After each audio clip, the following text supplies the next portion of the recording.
Naruto, in the name of time, I will shake the ninja world. This video is purely for entertainment and does not infringe on copyrights or laws.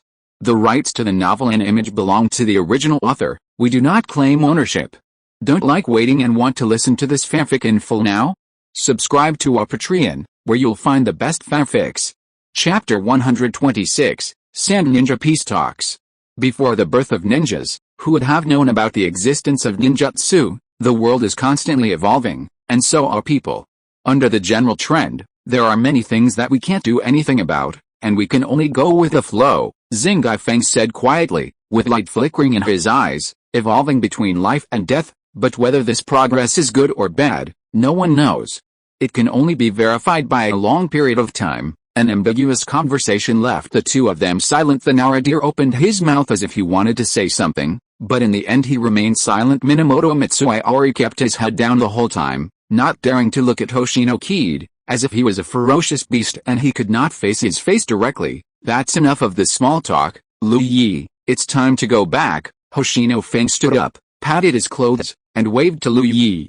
There are still a lot of things to deal with in Konoha. I'll be busy for a while, so I can't waste a minute. Narashikachi immediately followed, looked back at Minamoto no Mitsuiori, and finally shook his head and followed Hoshino Kaede. And Narashikachi used space jump and returned to Konoha in an instant. The Naruto opened his eyes wide, stretched his neck curiously, touched himself, and then bent down to touch the ground. Space-related ninjutsu, stop daydreaming, let's go. Hoshino Kaede strode towards the Hokage building and waved his hand. Hearing the urging, Narashikachi suppressed his surprise and hurried to catch up. Entering the Hokage building, Kaede Hoshino nodded kindly to the staff along the way and walked towards the top floor without stopping. Hiruzen, you're still here? Pushing open the door, the figure of Sarutobi Hiruzen came into view.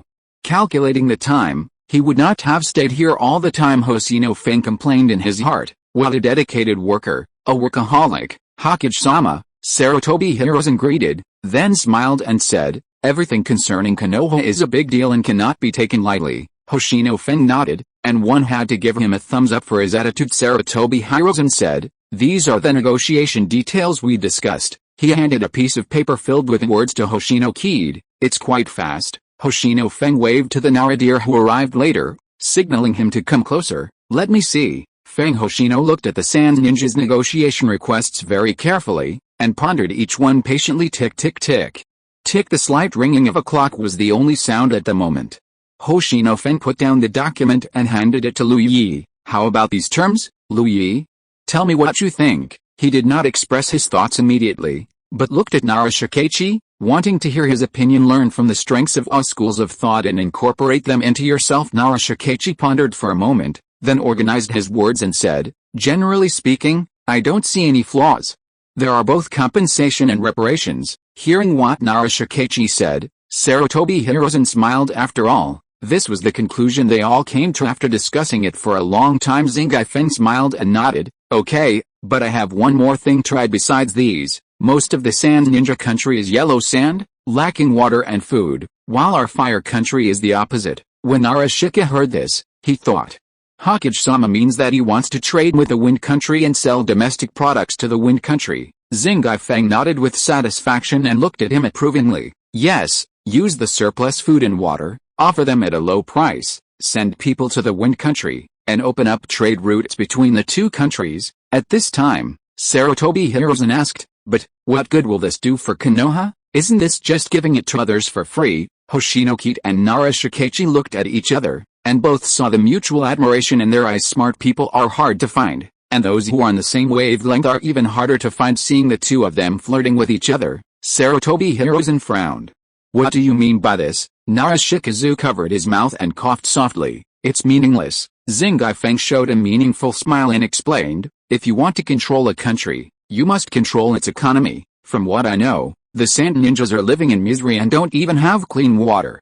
We sent merchants there to break their will. Don't try to promote it, just show your true self. Within 10 years, the Sand Village will be completely unable to get rid of Konoha's influence on him. Sarutobi Hiruzen suddenly realized and said, so that's how it is. Then a hint of fear flashed across his eyes. This kind of inadvertent change is the most deadly, and it can control your life without you realizing it. Fortunately, Lord Hokage was born in Konoha, otherwise he would have become a great enemy. "Shikaichi, the Sand Ninja's negotiations will arrive in Konoha soon, so you have to take care of it." Hoshino Kaede looked at Nara Shikaichi, and without any surprise, handed over all the negotiations to him. Nara Shikaichi is not only an elder, but more importantly, he is deeply trusted by Hoshino Kaede, which is the most important thing. This is something the other two elders cannot compare to. "Yes," Nara Shikaichi nodded excitedly. Zingai Feng thought about it, then said with a smile, "After this busy period is over, you can take a few days off and spend some time with your family, otherwise, that little guy Shikaku will complain about me again." Nara Shikaichi touched his head awkwardly. As the number one person under the Hokage, he was usually too busy with work and rarely went home. This also made Shikaku very dissatisfied with him. After all, he was still a child. Even if he was a member of the Nara clan, he couldn't help but have a childish temper. "Well, let's talk about this later," he said vaguely. "Since ancient times, it has been difficult to have both family and country, and this is all he can do." Hoshino Kaede shook his head and smiled, then looked at Sarutobi Hirozen. "What is Danzo doing recently?" "Same old as always, finding things to do for yourself every day," Sarutobi Hirozen said speechlessly. "Well, that's right. Life lies in exercise." "That's good," Hoshino Kaede exclaimed after some more small talk. The two men left. Hoshino Kaede looked at the ever-changing Konoha with an expectant look on his face. "I have laid the foundation, and the rest depends on the younger generation." 2 months later, the Sand Ninja and Konoha negotiated. At the negotiation table, the Sand Ninja argued their case and tried to reduce some of the compensation, but at the suggestion of Kaede Hoshino, Konoha took a tough attitude and refused to give in, and the negotiations came to a stalemate. Another month passed, and after several unpleasant encounters, Konoha took the initiative to make concessions, but on the condition that a trade route between the two countries be established and trade be opened up, and the Sand Ninjas are not allowed to interfere, and the settlement currency can only be the common currency of the Fire Country. This action confused the Sand Ninjas, who were unaware of the situation. They didn't know what Konoha's intention was, but they finally agreed. After all, it has been delayed for so long that the Sand Ninja can no longer bear it. After 3 months of fierce fighting, the two villages finally reached a consensus, signed a treaty, and announced it to the ninja world. Looking at the happy-looking Sand Ninja delegation, Nara Shikaichi smiled secretly in his heart. Ignorance is indeed a sin. In the future, the Sand Ninja will no longer be a threat. Chapter 127. The Rain Country disappears. Winter passed and spring came, and it was a new year again. Since the defeat of the Sand Ninja and the end of the war between the Cloud Ninja and the Rock Ninja, the ninja world has returned to peace. The sun is shining and the air is filled with a clean and pure scent, which is refreshing. In the 32nd year of Konoha, an originally peaceful day caused shock to all nations. Hanzo, the leader of the Rain Country, announced to the ninja world that the territory of the Rain Country would be incorporated into the Fire Country, and from now on there would be no more Rain Village. This shocking news immediately swept the ninja world, and countless people were shocked and turned pale when they heard it. For a time, the eyes of the whole world were on Konoha, the behemoth that had stood tall in the ninja world for decades. The Cloud Ninja, Mist Ninja, Sand Ninja, and Rock Ninja all stood up to express their opposition and protest statement. Konoha's actions are malicious and endanger the peace of the ninja world. The power of the Rain Country must be returned. In response, Zingai Feng completely ignored them and arranged to take over the affairs of the Rain Kingdom on his own. After all, Konoha's military strength is there, so they can only talk about it. Apart from some quarrels, it's harmless. What do you think of Konoha at this time, Mr. Hanzo? Early in the morning, Kaede Hoshino took Hanzo, who lived here, for a leisurely stroll on the street. "Sir, I don't deserve it. Lord Hokage has governed well. I envy the environment in Konoha. Konoha is like the sun in the sky, emitting endless light and sweeping away all the deep darkness," Hanzo said with sincere admiration. "This is not a compliment. The comfortable environment of Konoha is unimaginable in the Rain Country." Upon hearing this, Hoshino Kaede's smile widened, with a proud expression on his face. Hearing Hanzo's praise, even the people of Konoha following behind them couldn't help but smile with joy. It is natural for them to be extremely happy to be recognized by the leader of a country. "Brother, you, come here, I want to eat this." A group of people were walking forward, when suddenly a childish voice came from the front. By Shirayu followed a little girl helplessly, but still said considerately, "Slow down, be careful with your steps." Hanzo happily watched this heartwarming scene and said with emotion, "I can't believe that I can live in a peaceful Konoha." After unloading the heavy burden, Hanzo looked like an old man, looking at the innocent faces of the children with great joy. Hoshino Feng smiled but said nothing. then waved to Bai Shiayu and shouted, "Bai Shi, bring Kushina over here." Hearing Hoshino Kaede calling him, Bai Shiayu scratched his head and said to Uzumaki Kushina apologetically, "Kushina, the Hokage is calling us, let's go first and come back to buy it later." "Okay, if you ask him why he's so humble, I can only say that a little girl acting cute is against the rules." Uzumaki Kushina, who has not experienced the annihilation of her clan, lives a rich life, has a cheerful heart, and even her personality has become very bold. In addition, she has Uzumaki Mito behind her and has a strong background, so Shiraishi, you can't say anything harsh to her. Uzumaki Kushina looked at Hoshino Kaede not far away, snorted in dissatisfaction, and nodded dejectedly after getting a positive answer. Bai Shiayu pulled her in front of Zingai Feng. "Hokage." Bai Shiayu bowed respectfully. His previous gloomy expression was gone, and he was more determined for his future life. Hoshino Feng fulfilled his promise to Shiraishi and severely punished those who embezzled the pension money, thus resolving the knot in Shiraishi's heart. "Lululu." Uzumaki Kushina playfully stuck out her pink little tongue at Hoshino Kaede. That playful look made everyone laugh and find it funny. In response to her little temper, Zingai Feng grinned and walked up to her and touched her head despite her reluctant expression. "Don't you like me that much? HMPH, every time you come, something bad is bound to happen." Uzumaki Kushina's eyes were filled with resentment, and that little expression seemed as if she was accusing a bad guy. "Ha ha ha!" Hanzo couldn't help but burst out laughing. The people behind him were also trying to hold back their laughter, wanting to laugh but not daring to. Zingai Feng's embarrassed expression flashed across his face, and he pretended to be nonchalant and said, "Then you must have seen it wrong." After saying that, without waiting for Kushina to speak, he quickly turned to Shiraishi and asked, "How are you doing recently?" Bai Shiayu was startled by the sudden concern, but he quickly reacted and said, "Thank you for your concern, Hokage. I'm fine now.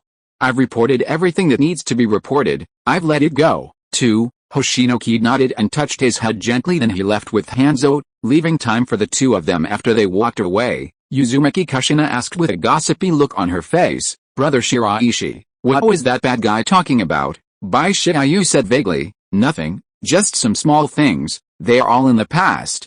Uzumaki Kushina frowned and looked at him suspiciously. She felt like Brother Shiraishi was lying to her. Seeing the little guy's suspicion deepen, Bai Shiayu immediately changed the subject. "Oh no, hurry up, or there will be no more delicious food." The food temptation was so effective that the little guy's attention was immediately diverted. He raised his fist and said, "No, this is limited. Here I come." Shiraishi looked at the rampaging Kushina and breathed a sigh of relief. Let the sad past be buried in history. The present situation is what matters most. Hoshino Kaede and Hanzo traveled around most of Konoha and witnessed the current development progress of Konoha. "I now believe even more that the Rain Country can have a different life in your hands. Konoha deserves to be powerful because you are the Hokage." Hanzo no longer had any doubts at this moment. Although he believed it, it was useless for one person to say it.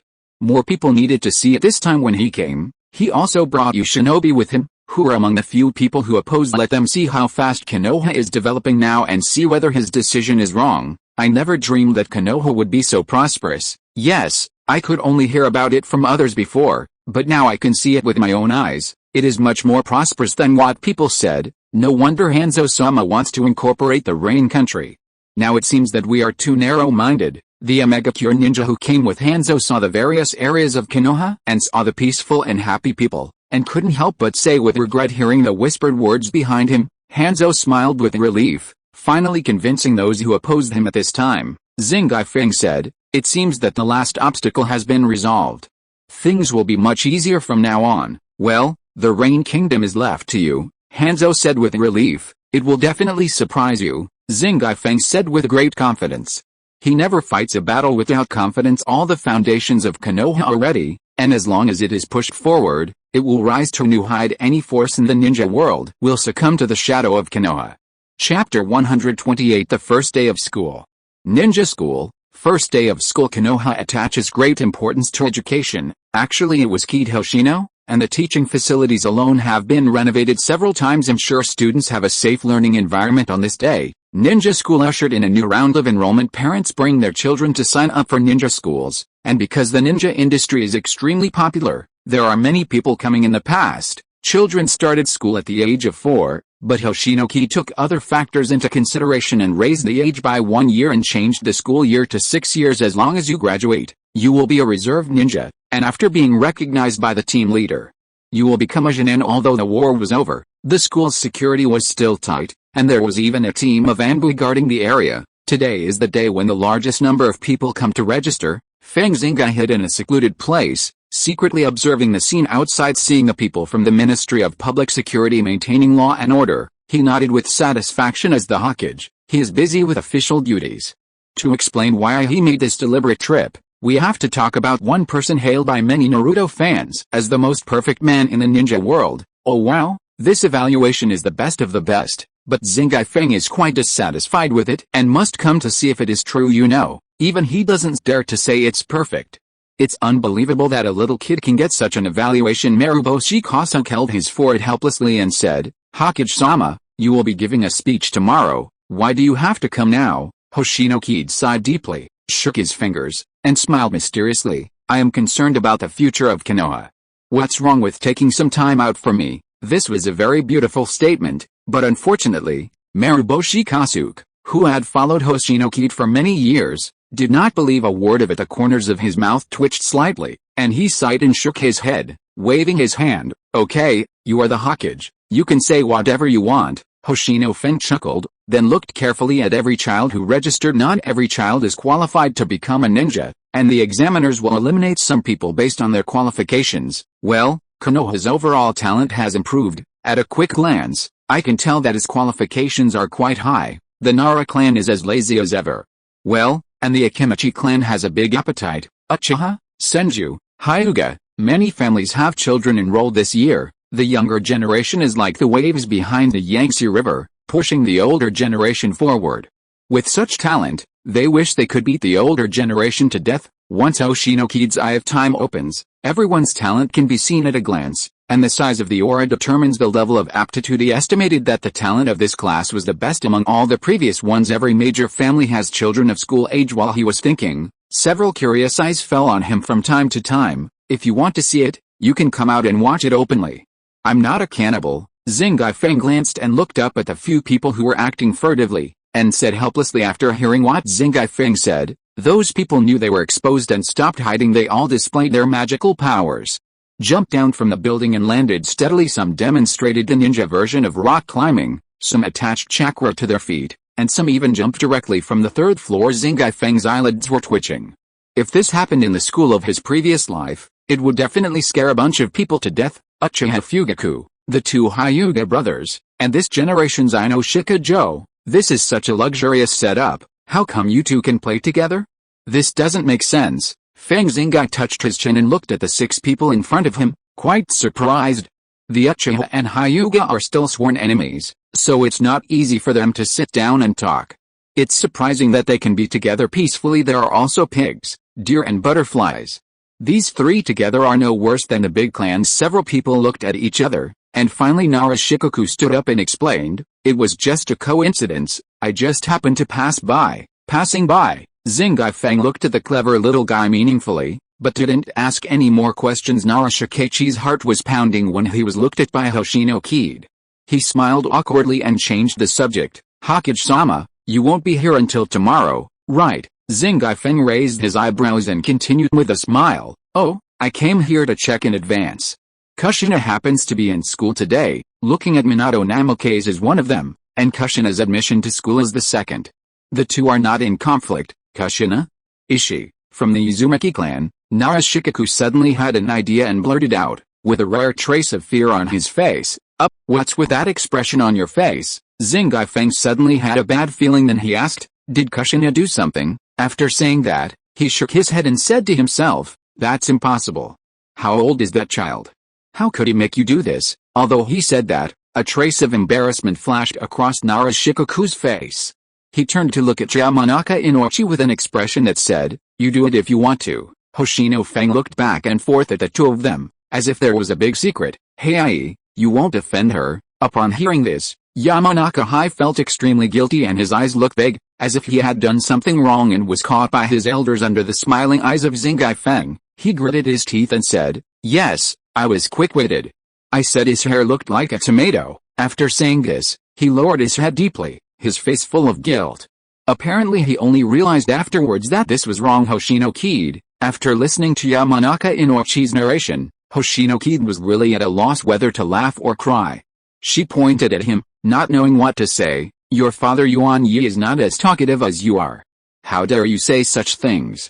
What can I say to you? This matter can be small or big. On the small side, it's just a matter of the younger generation, but if it gets bigger, it will be equivalent to the discord between the Yamanaka clan and the Uzumaki clan. People's words are scary. Some words can kill people without even being noticed. Hoshino Feng said earnestly that he still had high hopes for Yamanaka Inochi. After all, he was the father of the 12 little strong men. It's this mouth that needs to be carefully controlled, otherwise something bad will happen sooner or later. Yamanaka Inochi's face was filled with guilt. Hoshino Kaede's words made him tremble all over, and he even cried a little. I didn't mean it. I really didn't mean it. Seeing this, Narashikaku was no longer silent and immediately spoke up for Heiai. Hokage-sama, Heiai was wrong in this matter. Uncle Yuan-ai has already punished him, his butt still hurts. Shikaku knew that Hoshino Kaede was trying to scare Heiai, but he was not stupid and would not expose it. He just hinted at Heiai's subsequent punishment. Hoshino Kaede looked at Narashikaku with approval. This child is sociable and smart. Like father, like son, Yuan Yi handled it well. Little guy, remember there won't be a next time. Put yourself in their shoes. What would you think if it were you being talked about? Zingai Feng said meaningfully. Yamanaka Heiai suddenly realized and immediately promised, I won't say it again in the future. After all, they are still children. So Zingai Feng didn't want to say anything too harsh and just gave them a little reminder. If you're listening to this novel on a channel other than Fanfic World, it means they downloaded and uploaded it without effort. We cordially invite you to visit our channel, Mundo Fanfic Novelis. There you'll find the original version of this story and you can explore many other novels of various genres. We're waiting for you to immerse yourself in a world of incredible novels. Chapter 129 Cute Little Minato. Zingai Feng nodded slightly. In this case, let's forget about this matter. If there's nothing else, you can leave on your own. Upon hearing this, Narashikaku cleverly pulled the other two away. Seeing this, Uchiha Fugaku and the Hyuga brothers also left together after sending a few people away. Hoshino Kaede turned his attention back to the ninja test, and kept saying to Marushi Kasuke, when do you think I should retire? The sudden question caught Maruboshi Kasuke off guard, and when he heard the content, his body couldn't help but tremble, and he immediately spoke anxiously, Hokage, you are joking. Konoha's current prosperity is inseparable from you. How can you retire? Don't say that carelessly, or else the peaceful Konoha will be in turmoil again. He was not speaking out of thin air. Right now, there was a delicate balance between the Konoha ninja clan and the civilians, and Zingai Feng is in the middle to balance the power of the two sides, without being biased towards anyone, and he also has absolute military force to deal with emergencies. Even the first and second generation Hokage are inferior to this kind of Hokage. The first generation is not lacking in strength, but they are kind-hearted and decisive in killing. This kind of thing is basically impossible. The second generation, on the other hand, has plenty of strategies but lacks in hard power.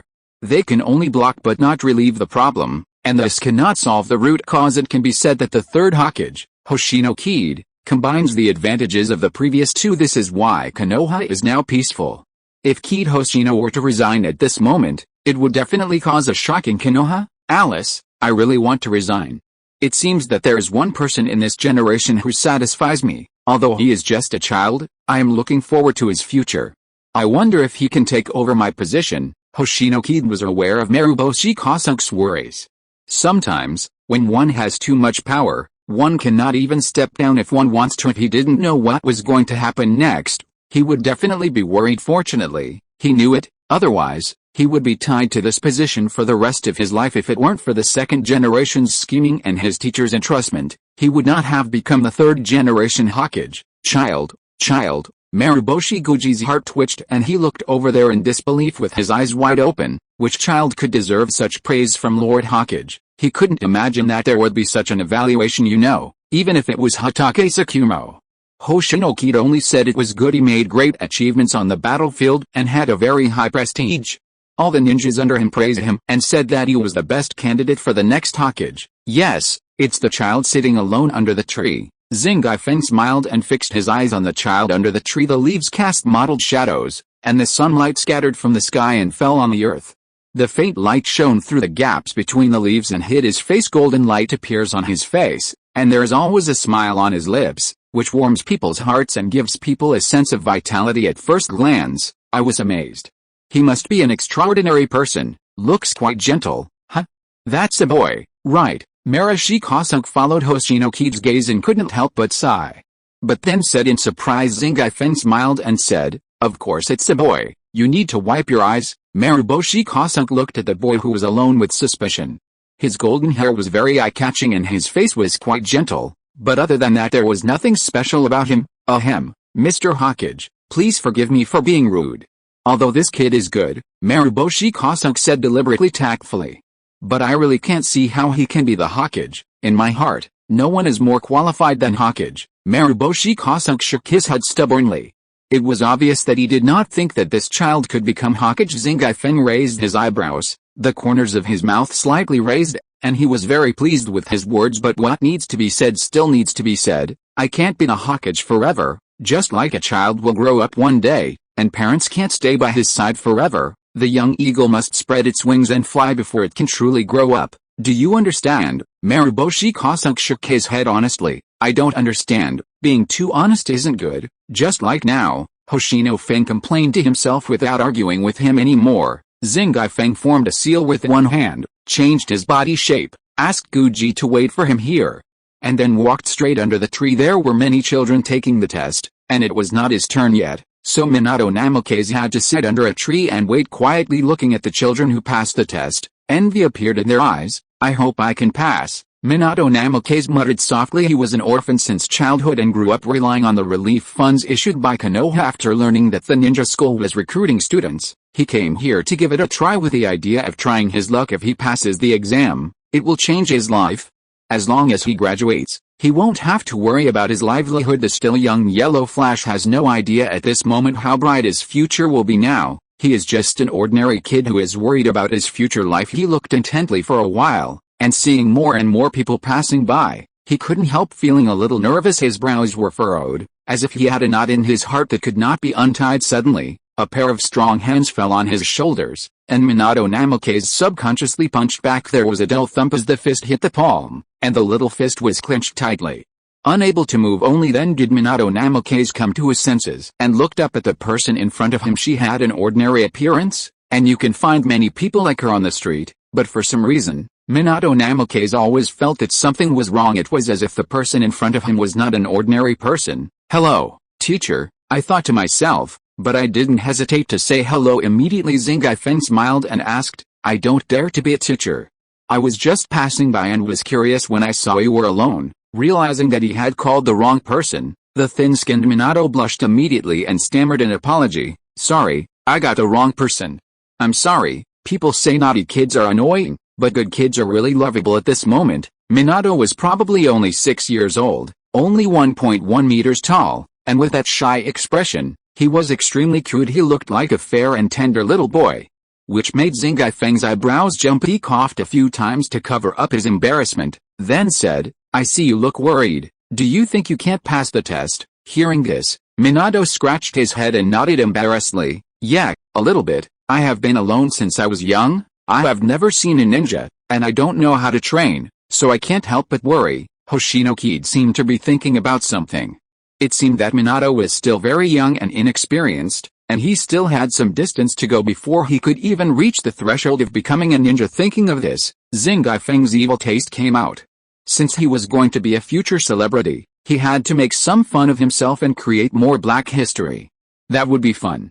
Chapter 130 Servant? Minato Namikaze's sister. The corners of Zingai Feng's mouth curled up slightly, and he looked around mysteriously, then whispered to Minato, "Little guy, I see that you have extraordinary bones, and your future must be limitless. From your expression, I think you've barely eaten enough and don't have any extra money. My family is in need of help, and I have a few acres of good land that has not yet been cultivated. If you are willing to help, I will pay you, and I'll teach you about ninja matters. How about that?" The sudden pie hit Minato on the head, confusing him. He became alert and took a few steps back. Seeing this, Zingai Feng laughed and shook his head, saying, "Don't be nervous. This is a ninja school. I dare not do anything, Everything you just said is true.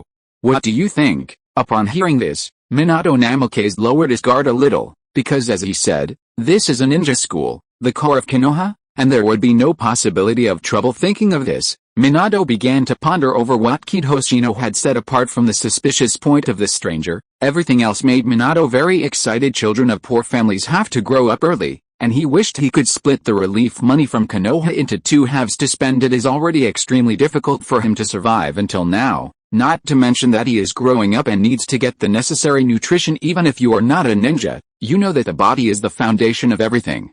Without the body, everything is empty. Thinking of this, Minato became more and more excited, feeling that this was a rare opportunity. Seeing this, Zingifeng laughed and thought to himself that he had taken the bait, but he remained calm. Having said the benefits, there must be disadvantages.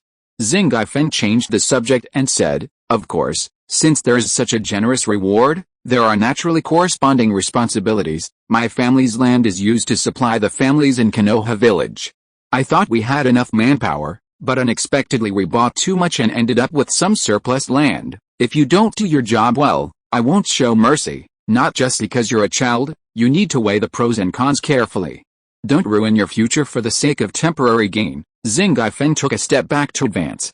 He first promised a generous reward and then pointed out the disadvantages. This is to praise first and then suppress. Everything was said clearly and plainly. Although Minato is only a half-grown child, he is quite mature in mind. I believe he knows what to do. After thinking carefully for a long time, Minato took a deep breath, and the hesitation in his eyes faded away and turned into determination. Okay, I agree. Hearing this, Zingifeng showed a satisfied smile and then took out a piece of paper. This is the ninja world's version of a contract. Just as Hoshino Kaede was about to start writing the contents of the contract, he heard Minato's decisive words coming out of his mouth. Does your family need a servant? I would like to mortgage the next 6 years of my life to you until I graduate. Servant? This is fundamentally different from being employed. Do you know the difference? Zingifeng's smile froze, and then he said seriously, the system of the ninja world is very biased, just like the technology tree. The development is very unbalanced. A feudal system of servants also exists in the ninja world, and is mostly found among nobles, ninja clans, and wealthy businessmen. This is completely different from being employed. If a servant makes a mistake, the master will not object even if he is beaten to death, but it is different for hired mercenaries. Even if they violate the laws of heaven, they have no right to take their lives. The most they can do is pay compensation. This is clearly written in the laws of Konoha. Once a noble killed someone he hired in Konoha, the murderer was directly sent to prison and locked up for decades, with no upper limit on the sentence, and no one could plead for him. I know. So I'm just mortgaging my time for 6 years. When the time is up, I'll be free again. Minato said seriously that he knew it, otherwise he would not have proposed 6 years. Who doesn't cherish freedom? No one would sell out their freedom unless they have no other choice. If it was anyone else, Minato would definitely not take the risk, but the previous conversation made him know that the person in front of him was not a domineering person, so he said this. Things turned out to be beyond what Kid Hoshino had expected. He had originally wanted to torment him a bit, and then teach him a little, and lead him onto the path of becoming a ninja. Unexpectedly, the development was so sudden that Minato had to mortgage 6 years of his freedom. Let me think about it. Zingifeng rubbed his eyebrows. This matter needs to be carefully considered. He now feels like he's got it all wrong. Well, 50% to 50%. Seeing that Zingifeng was hesitant, Minato gritted his teeth and said, I have a younger sister who is in urgent need of money, so I want to do this. It was as if a bolt of thunder exploded in the sky above Zingifeng's head, with a loud and clear sound. Sister, Hoshino Feng exclaimed. His facial expression management was out of balance for a moment, and he performed his magical facial expression in 1 second. One can imagine how shocked and surprised he was, but this made Minato very confused. Was there anything wrong with him having an extra sister? Hoshino Kaede, this is a big problem. Very big. Huge. Seeing that Minato didn't seem to be lying, Hoshino Kaede could only passively accept his statement. But didn't you say you were alone? Zingifeng suddenly remembered what he said before and asked in confusion. Minato smiled awkwardly and said in a voice as soft as a mosquito, at that time, I concealed some of it, thinking it was harmless. Zingifeng didn't know what to say to him. After all, it was human nature. Who would tell the truth to someone they hadn't known for half a day? No wonder you used 6 years of your life as collateral. It was for your sister, right? Zingifeng said calmly. but there was a hint of approval in the depths of his eyes. As a brother, he is willing to give up everything for his sister, even his freedom. Zingai Feng sighed and nodded. Since you are willing, then I will accept it. As I said before, there will be serious consequences if you don't do it well. I will ask you one last time, do you really want to do this? Without hesitation, Namikaze Minato nodded firmly. I've thought it through. Hearing this answer, Zingai Feng was not surprised and said, that's it. Then, Hoshino Kaede redrafted the contents of the contract. After a while, he handed it to Minato to look at. After reading it carefully 3 times, Minato signed it immediately. From this moment on, until 6 years later, Minato Namikaze lost his freedom. Master, after signing, Minato naturally changed his words and lowered his eyes. This look surprised Zingai Feng, and he said meaningfully, it seems that you didn't have a smooth childhood. Minato's body trembled, very slightly, but Hoshino Kaede still saw it, but didn't say much. The contract is done, little Shuman. Here are 100,000 taels as an advance for you. When you go back, have a good meal with your sister to increase your strength. The days ahead will be very tiring. Hoshino Kaede took out 100,000 ryo and calmly told Minato about his future life. Minato pursed his lips, knowing what he meant, and after taking it with both hands, he bowed to him 90 degrees, almost getting up from his seat. Well, just focus on your test. I won't bother you anymore. After saying this, Zingai Feng walked away. Halfway through the journey, Zingai Feng waved the contract in his hand, as if hinting at something. Minato's eyes were dark. He sighed deeply, adjusted his emotions and began the assessment. I will definitely pass it. For my sister. The morning light shines on the young man, revealing his unyielding heart. Chapter 131, The Thrilling Admission, Kushina and number 039, S1 word veto. After Zingai Feng left, he walked a little further away to avoid being seen. After restoring his original appearance, he returned to Guji's side. Hokage-sama, what did you say to that child? Maruboshi Kasuke asked curiously. Zingai Feng curled the corners of his mouth and spoke briefly. Isn't this too embarrassing for you? Besides, you don't seem to have any land. After hearing what Hoshino Kaede said, Guji couldn't help but twitch his mouth. Is this still the wise and mighty Hokage he knows? Why do I feel like he is a bad guy who kidnaps children? He is the kind of person who looks kind but has a wicked heart, and is extremely deceptive. Zingai Feng waved his hand, with a smirk on his face, not taking Guji's words to heart at all. Loss of face? Haha, I don't think so. No one knows it's me, not even the kid. As for the land, there wasn't any before, but there is now. I'll leave it to you. Zingai Feng had a look of high hopes on his face, and he patted his shoulder on purpose. Remember, you must do it perfectly. That kid is very careful, don't let him see any clues. Guji held his forehead helplessly, feeling both happy and pity for the child. Being targeted by the Hokage is not a good thing. I'm afraid I'll suffer in the future, but then again, not everyone is qualified to be by the side of the Hokage. He is the only member of the Hokage Guard team since its establishment, and perhaps new members will be welcomed soon. Thinking of this, Guji couldn't help but feel a sigh of emotion in his heart.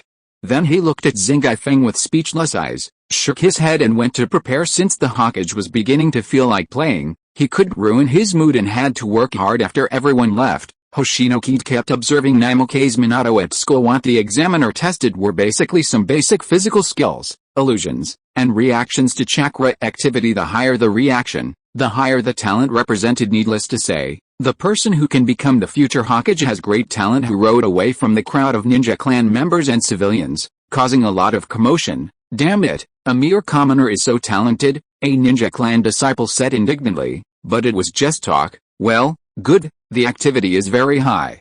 I have never had such high cell activity, the examiner said to Minato with a kind face. Go test the others first and see how they go. Hearing this, Minato breathed a sigh of relief, clenched his fists, and secretly cheered himself up. Very good, the first level is passed. Come on Minato, you can do it. At this time, a light hum was heard, and Uzumaki Kushina looked at the astonished people and said dissatisfiedly, I also have this kind of talent. Bai Shiyu, who is accompanying him, laughed and said, you feel that your limelight has been stolen. Kushina's pretty face turned slightly red after being exposed, and she turned her head away pretending not to hear. After that, physical skills and illusion skills were tested.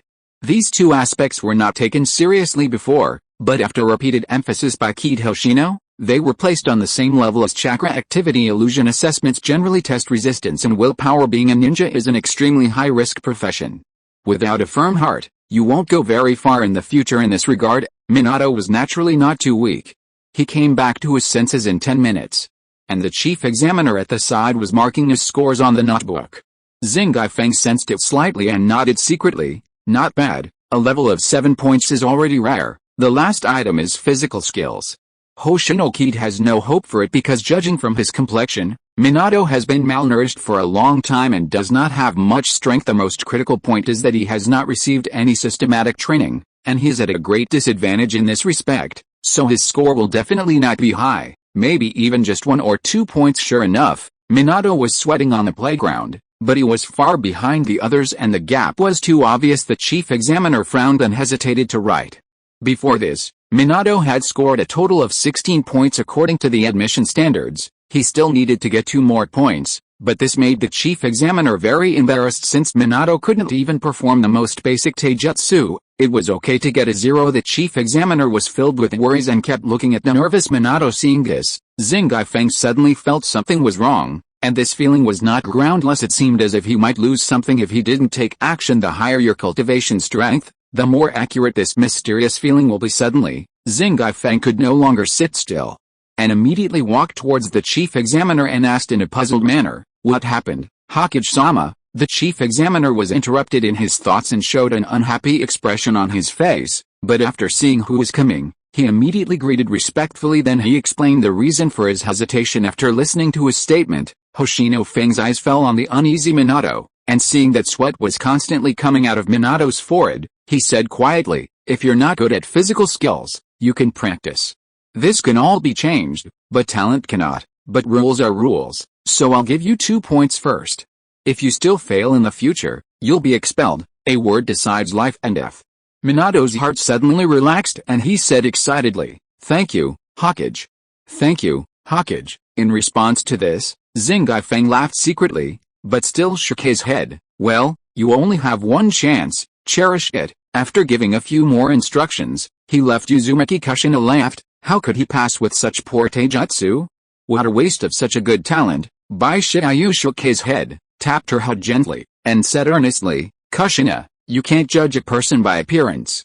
Maybe he is ordinary now, but we can't say what he will be like in the future." After saying that, he added in his mind, "Anyone who can make the master speak must be extraordinary." A day passed quickly, and more than 100 people, including Minato, were recruited by the ninja school. The freshmen were divided into 5 classes, and Minato was placed in class 5, which was normal because he barely passed, and Kushina stayed in class 1 with a score of 28. After hearing that she was assigned to class 1, Kushina looked at Minato with a proud look that said, "Look, I'm in class 1, isn't that awesome?" Minato scratched his head, not understanding the meaning of her eyes, and could only respond with a sunny smile. HMPH, Kushina snorted proudly at this and muttered, "Just like a girl." In response, Bai Shiayu smiled dumbly and touched her head. "Okay, maybe you will be in the same class in the future." Kushina shook her head and said with certainty, "That's absolutely impossible." That little look seemed to have seen the direction of the future and was extremely determined. Chapter 132, Boffin Jinryu. There will be more in the future. When I got home, Maruboshi Kasuke was already waiting for me with an expression that showed he had expected it. Xing Gaifeng chuckled and said, "Well, you did it pretty quickly.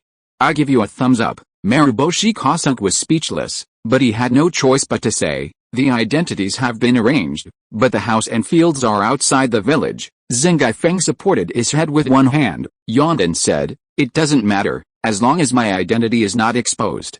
It just happens to give me a chance to rest for a while." Well, and there have been some big moves recently. I have already done the general direction, so it all depends on the efficiency of others. The meaning of the words is, brother needs to rest, please do not disturb. If there is anything important, make your own decision. Maruboshi Kasuke slapped his forehead, frowning. You are so considerate. Obviously, these words were said in the opposite way, but Xing Gaifeng laughed and accepted these words with peace of mind. Alice, seeing this, Maruboshi Kasuke could only shake his head and sigh, then silently retreated. Every second he stayed here was a second more of his conscience condemning him. After all, the guard team is extremely idle all day long and has basically nothing to do except practicing. If those busy people knew about this, they would definitely call him for a meeting. After taking a sip of the mellow tea, Feng Xingai sat leisurely on the recliner, enjoying the hard earned leisure time until recently. He had no free time. The cancer of Konoha was removed, the war ended, the compensation was negotiated, and the rain country was merged. It can be predicted that Konoha will begin to develop explosively in the future. Population explosion is something that is inevitable, and Konoha now has a population of over 100,000. Note, it took 3 generations of hard work for Konoha's population to reach this number, and the people of the rain country must also be included. I originally thought that the population of the ninja world was too small, so I added some appropriately. Please don't argue, thank you. The other 4 villages combined can barely compare with it, and most of them are ordinary people. Even with such numbers, ninjas are very rare with sufficient funds. King Hoshino decisively ordered the continued expansion of Konoha, nearly doubling its area, but problems came one after another, the first of which was the food problem. Feeding hundreds of thousands of people is not a small amount, so a major adjustment is needed. Thinking of this, Xingai Feng's calm mood was disturbed again, as if it would never calm down. My eyes moved to the window. At this time, there was thunder and lightning, and heavy rain poured down. The raindrops hit the window, making a thudding sound. Raining is a nice sight for me, but it's not a good thing for the little guy. Xingai Feng's expression flickered and he said with a raised eyebrow as he was saying, Minato had just finished a test and was about to go home when a sudden torrential rain began to fall from the sky. The old yet brand new clothes were soon wet, and the blonde hair was limp and stuck together, looking very disheveled. Brother, you're back. A soft and crisp voice was heard, followed by the sound of running. The little guy threw himself into Minato's arms, not caring at all about the water dripping on his body. The soft and elastic little face rubbed Minato hard, and the big black eyes looked at Minato, which made people feel pity for him. Seeing his sister, Minato's eyes softened, and he said in a voice as gentle as jade, Jinyu, brother has passed the assessment of the ninja school. In the future, you can be a ninja and make a lot of money. Hearing this, Jinyu's eyebrows and eyes were full of smiles. She smiled widely and cheered, great, brother, you are the best. Seeing his sister so happy, Minato couldn't help but rub her head and said softly, I'm going to take a shower first, wait for me. Jinyu nodded obediently and then ran away to prepare clothes for her brother. After taking a shower and washing off all the moisture, Minato changed into the clothes Jinyu had prepared for him and went to the living room. The house was prepared by Konoha for orphans. It is not big, with 2 bedrooms and a living room. Although the house is small, it has everything needed and it is not crowded for 2 children to live here. Jinyu, Minato sat next to his sister and hesitated before speaking. I signed a 6-year contract with someone, work for him and get paid. Finally, he added, enough for us to live on. Shuman was 6 years old and Jinyu was 5 years old. They had been dependent on each other since childhood. The environment they grew up in made both of them like little adults. Hearing her brother's words, Jinyu felt as if struck by lightning, as if the sky had collapsed. Brother, Jinyu bit her lips tightly, tears falling silently. You don't have to be like this. She knew very well what a 6-year contract meant. Her life was in danger at any time during that period. Minato gave her an apologetic smile and patted her head. I'm sorry, I took the initiative. At this moment, the matter was settled and this was all he could say. Jinyu cried and threw herself into Shuman's arms, sobbing softly. After a long time, the rain outside stopped and the sky cleared up. Jinyu calmed down her agitated emotions and asked, how is that person? Is he strict? Once the contract is signed, there is no regret. Don't worry. Minato knew what his sister was thinking and gave her a reassuring smile. At least she is a calm person. That's right, there may be a lot of rules, and you may have to suffer a lot, but that's okay. A person's words and deeds can reflect his character to a certain extent. When Minato was talking to Hoshino Kaede, he was also secretly analyzing them and was able to get a general idea of their personality. If you ask why they are so sure, we can only say that it is the result of many years of experience and is also the way of survival for the 2 brothers and sisters, calm and peaceful but full of rules. What kind of personality is this? Jinyu tilted her head in confusion. It is as if 2 opposite forces exist in one body at the same time, which is extremely contradictory and discordant. Minato scratched his head. Although he was confused, the facts were right in front of him. You'll know when the time comes. 6 years is enough time to see clearly. Minato said. The words sounded very light, but Jinyu's eyes were filled with worry. After all, her life and death were in the hands of others, so how could she not worry? Minato smiled easily, clenched his fists, and said in a strong voice, don't worry, your brother is very powerful, it will be fine. Seeing her brother comforting her in this way, Jinyu's expression relaxed a little. She pursed her lips and then leaned against her brother. Minato sighed inwardly. No one could predict what would happen tomorrow. He could only hope that it wouldn't be too eventful. I will definitely persevere for 6 years. I want to protect my sister, this family, and Konoha. It is very rare that Minato, at such a young age, has understood his own path and is willing to work hard for it. After comforting his sister, Minato got up and walked into the kitchen and started cooking with the ingredients he bought. A rare and rich dinner was served on the table. There are vegetables, fruits, and meat. Minato said softly to his sister, "Eat quickly, there will be more later." Chapter 133 Land Reclamation. The next day, the sky was slightly bright and a hint of paleness was just visible on the horizon. Minato woke up early, tilted his head, looked at his sister, carefully covered him with a blanket, and then tiptoed out of the room quietly. The light was barely bright enough to see things. There were only a few people on the street, all of whom were people who got up early and went to bed late, busy with their lives now. Minato is going to become one of them. Holding the address left for him by Kid Hoshino, Minato groped his way forward bit by bit. After being questioned by the ninja guarding the village entrance, Minato left the village. The warm breeze blowing on his face relaxed Minato's tense heart slightly. He clenched his fists and walked step by step towards the house that was looming not far away. I don't know if it was intentional or coincidence, but Hoshino Kaede was sitting at the gate early. When he saw Minato, he grinned and said, "You're quite diligent. You seem to have come an hour early.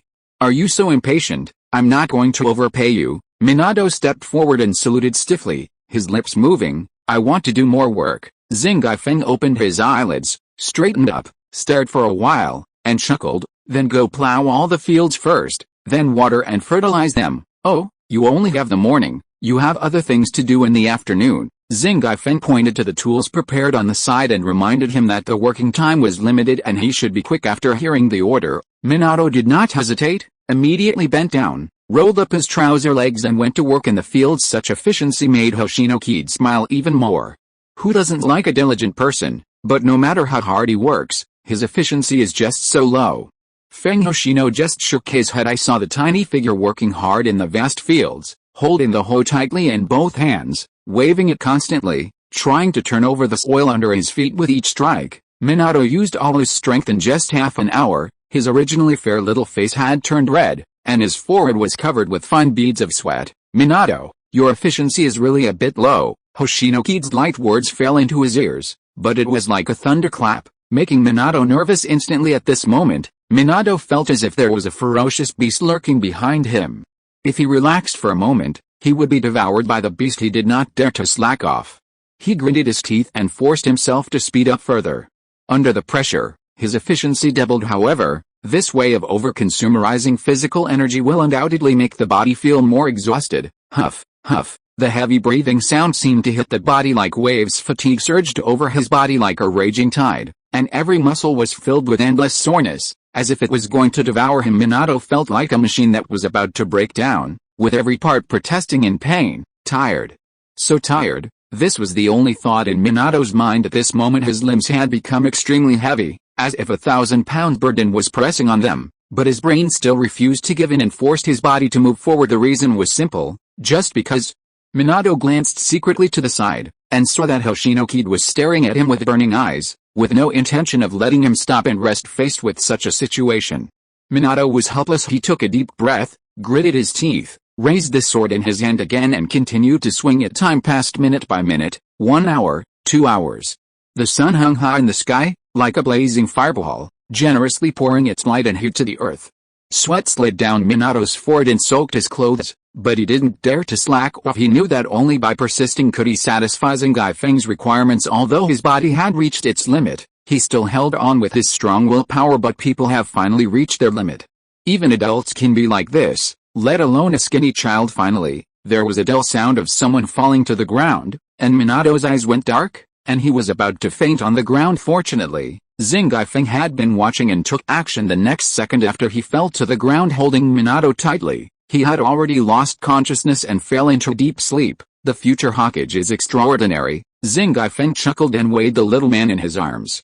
If the body can't keep up, everything is empty. After saying that, he instantly came to the room that had been prepared in no time. He stripped Mizuma naked and put him into a bathtub filled with medicinal herbs. "Good afternoon, little guy." After Hoshino Feng finished everything, He moved his lips slightly and then closed the door. Whoosh whoosh. Just as Xing Feng closed the door, 3 figures immediately came down, knelt on one knee, and bowed their heads deeply. What's the situation in the village?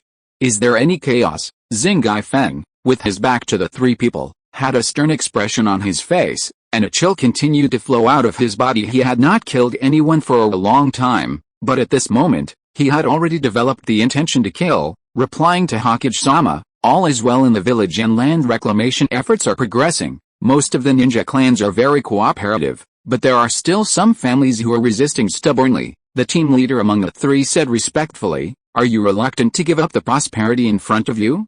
Or do you think I'm easy to talk to?" Xing Feng said softly, but it made the Anbu tremble, shrink their necks, and remain silent and motionless. After a long while, Xing Feng said, "Let Shu Miao handle it.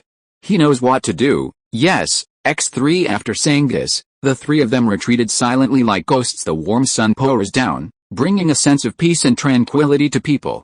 The noontime seems like a poetic moment. After 2 hours of medicinal bathing, Minato finally woke up slowly. "It looks like you slept quite comfortably." Suddenly, the slightly teasing voice of Hoshino Kaede came into my ears like a flash of lightning cutting through the night sky. Minato's thoughts became extremely clear in an instant, and he almost instinctively jumped up. His body movement was so large that it even splashed water, but the next second, Hoshino Kaede's words made the alert Minato immediately embarrassed. His face seemed to be cooked, and a layer of red flush suddenly spread all the way to his ears. "She has a nice figure and fair skin, but please be careful next time, in case the person in front of you is a girl." There was a strong hint of sarcasm in Hoshino Kaede's words, which was self-evident. "Master," Minato spoke in a voice as soft as a mosquito, which was really embarrassing. Xing Feng raised his eyebrows and said, "Just call me sir.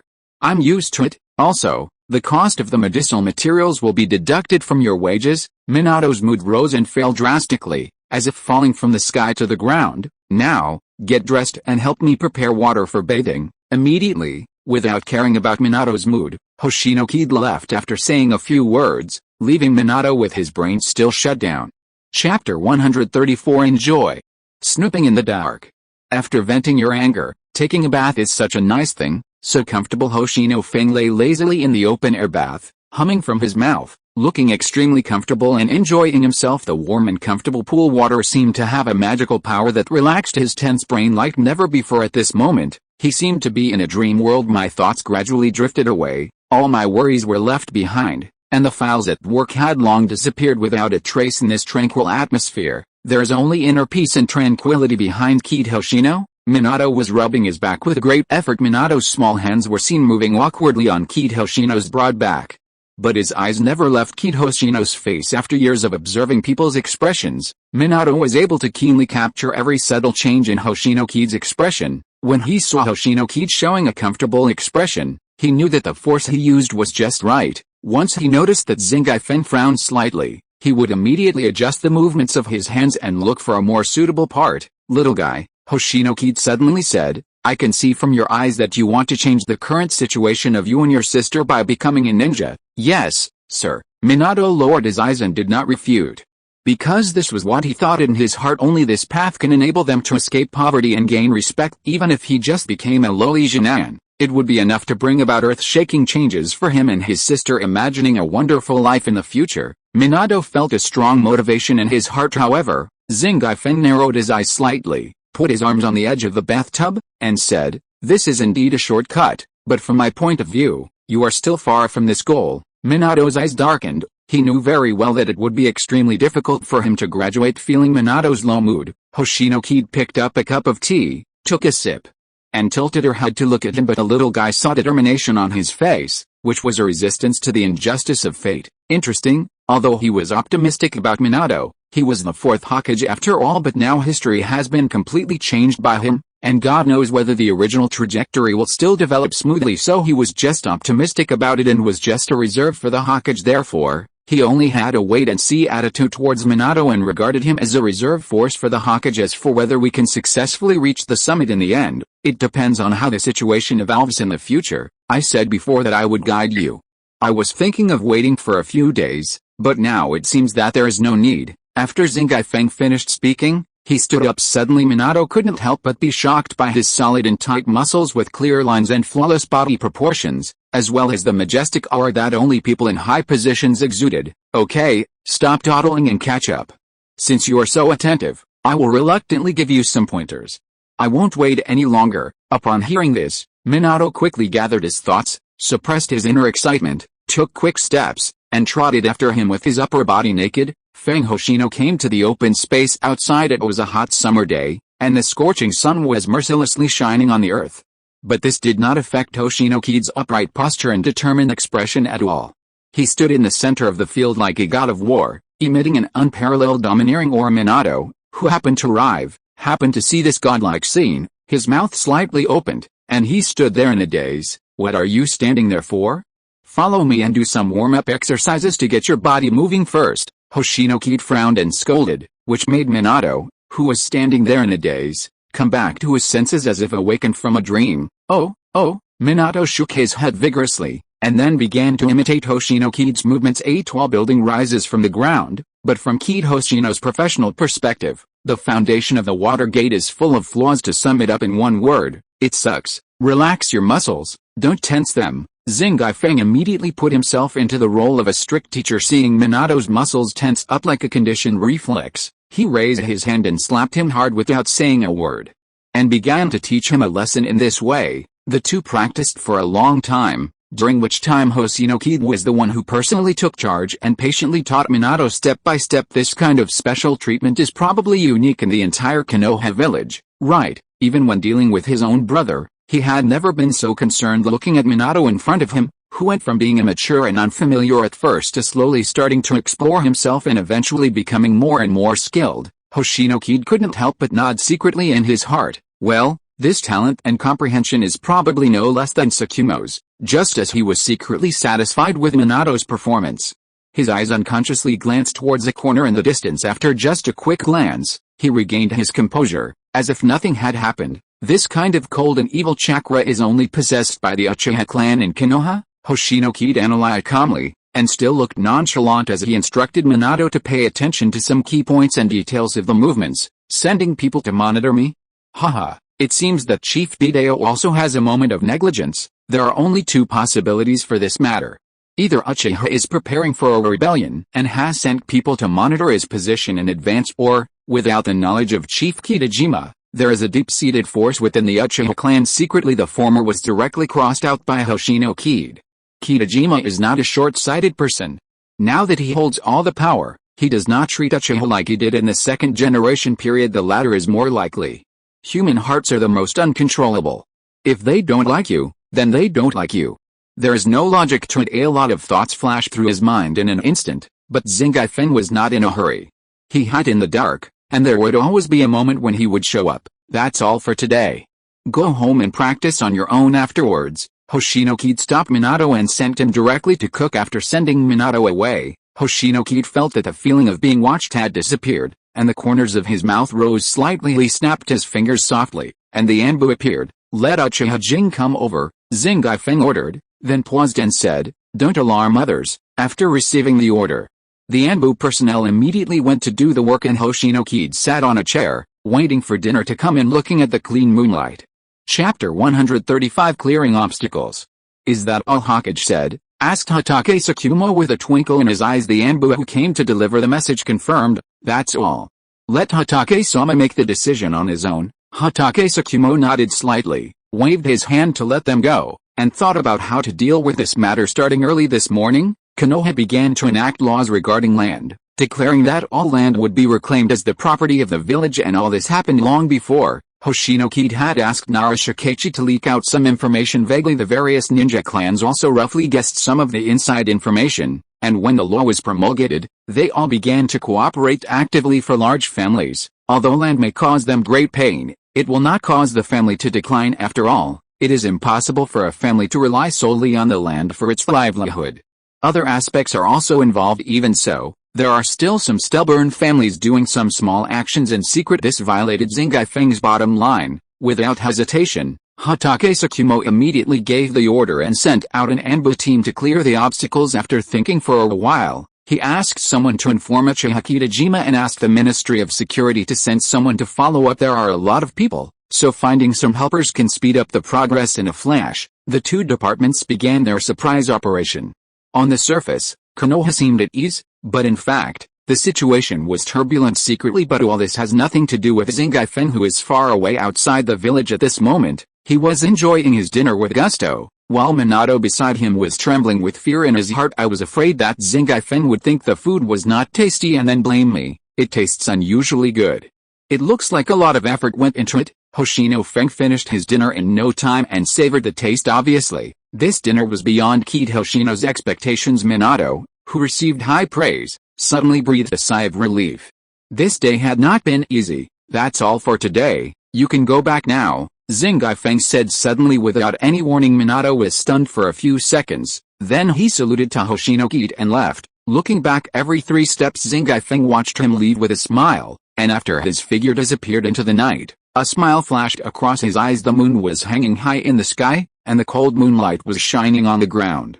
Zingai Feng smiled restrainedly, looked up at the sky, and said lightly, "Jing, today I felt someone was watching me. It was a member of the Uchiha clan." "Did you know?" The words were calm, as if he was talking about a trivial matter. Uchiha Jing was sweating profusely, knelt on one knee, and said in a trembling voice, "Hokage-sama, could this be a misunderstanding? Uchiha would never do this." He knew very well that if this was true, it would be like a devastating earthquake for Uchiha and Konoha. As the Uchiha at the center of the incident, he will definitely not have a good time and may even ruin the current good situation. The current third Hokage will definitely not show mercy. Zingai Feng squinted his eyes and said, "I am just stating the facts. I don't have any other meaning." Hearing this, Uchiha felt a lot more relaxed, but the other half was Uchiha's business. "Since you are so nervous, you are responsible for this matter. I need an explanation, Hoshino." Kaede said lightly. "Konoha is currently busy with land matters, and he doesn't have the time to care about Uchiha affairs. Besides, it's just surveillance and there's no major action. It's not worth mentioning for Konoha, it just needs some attention." "Understood, Jing will definitely find out," Uchiha Jing hastily assured, murderous intent rising in his heart. Although he is a kind person, he still has a temper. Jing will never tolerate such things that harm the entire tribe. "Then I'll wait for your news. You go and get busy." Zingai Feng smiled softly at the moonlight and waved his hand. Uchiha Jing stood up and bowed his head and said, "Yes, I will take my leave." Late at night, Minato dragged his exhausted body back home. Jinyu had been waiting for her brother to come home, and the moment she saw Shui Men, she immediately trotted over and asked, "Brother, did he give you any trouble? Are you injured? Do you need to go to the hospital?" Jinyu started by pouring out a lot of words, and her hands were not idle either. As she looked at the whole place inside and out, Minato pulled his pants tightly and said rather embarrassedly, "Jinyu, I'm fine. The master didn't make things difficult for me, and even specially taught me physical skills." Hearing what her brother said, Jinyu opened her watery eyes wide and asked in surprise, "Teaching physical skills? How could that be possible?" After saying that, he seemed to have thought of something bad, and asked hurriedly, "Could it be that, brother, you signed another treaty?" Minato waved his hand hastily to stop her fantasy and explained, "This was agreed upon before, don't worry." Hearing this, Jinyu was relieved. Minato rubbed her head lovingly and then started to make dinner. After a well-balanced dinner, Minato washed the dishes and took a bath. After taking a shower, Minato felt extremely relaxed and comfortable all over, but he did not go to bed to rest immediately. Instead, he sat quietly beside the bed and fell into deep thought. Jinyu seemed particularly sleepy today and fell asleep early. It was so quiet that only her light breathing could be heard. Minato chose to sleep on the inside of the bed, close to the only small window, looking out at the dark night sky with a confused look, thoughts in his mind constantly surging like a tide. "My lord is a little too kind to me, isn't this right? But what is there about me that would make adults care? I can't figure it out." Minato pondered to himself, his heart full of doubts and confusion. "I am just a lowly servant. What virtue or ability have I possessed to deserve such kind treatment from Zingai Feng? Also, after I passed out this morning, I smelled a medicinal smell as soon as I opened my eyes. It must have been a medicinal bath." Minato pursed his lips tightly, frowned, and tried hard to make sense of his chaotic thoughts. However, no matter how hard he thought, he could not find the answer to the question. "Oh, never mind. It won't do any harm after all." After thinking about it for a long time without any clue, Minato had no choice but to passively accept the current situation. He turned his head to look at his sister who was sleeping peacefully beside him.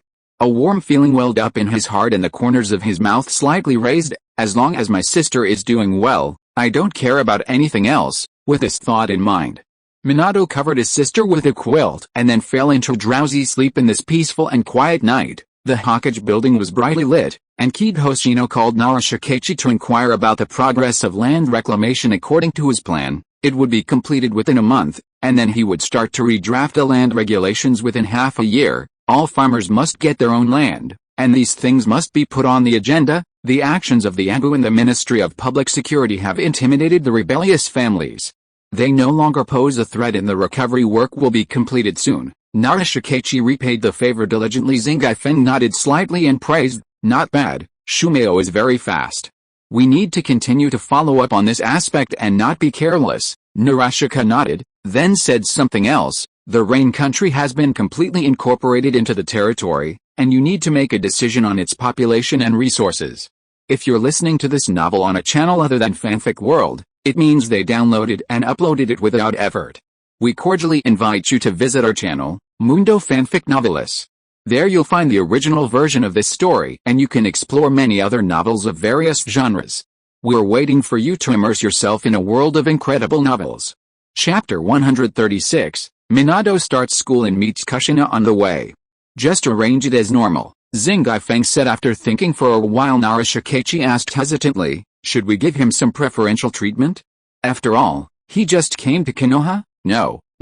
Before he finished speaking, Zangief smiled and shook his head, interrupting his speech. "If you give it on purpose, it might cause confrontation between the two parties. Just make them realize that Konoha is fair to everyone. Giving preferential treatment requires a lot of thought and effort, and it's hard to strike the right balance once a gap is opened. It is difficult to plug it, so just treat everyone equally. What's more, Konoha's current policies are already very generous, and there are certain benefits for both ninjas and civilians. As long as you are a villager or ninja of Konoha, you will enjoy the same welfare benefits." Naruto nodded thoughtfully and smiled.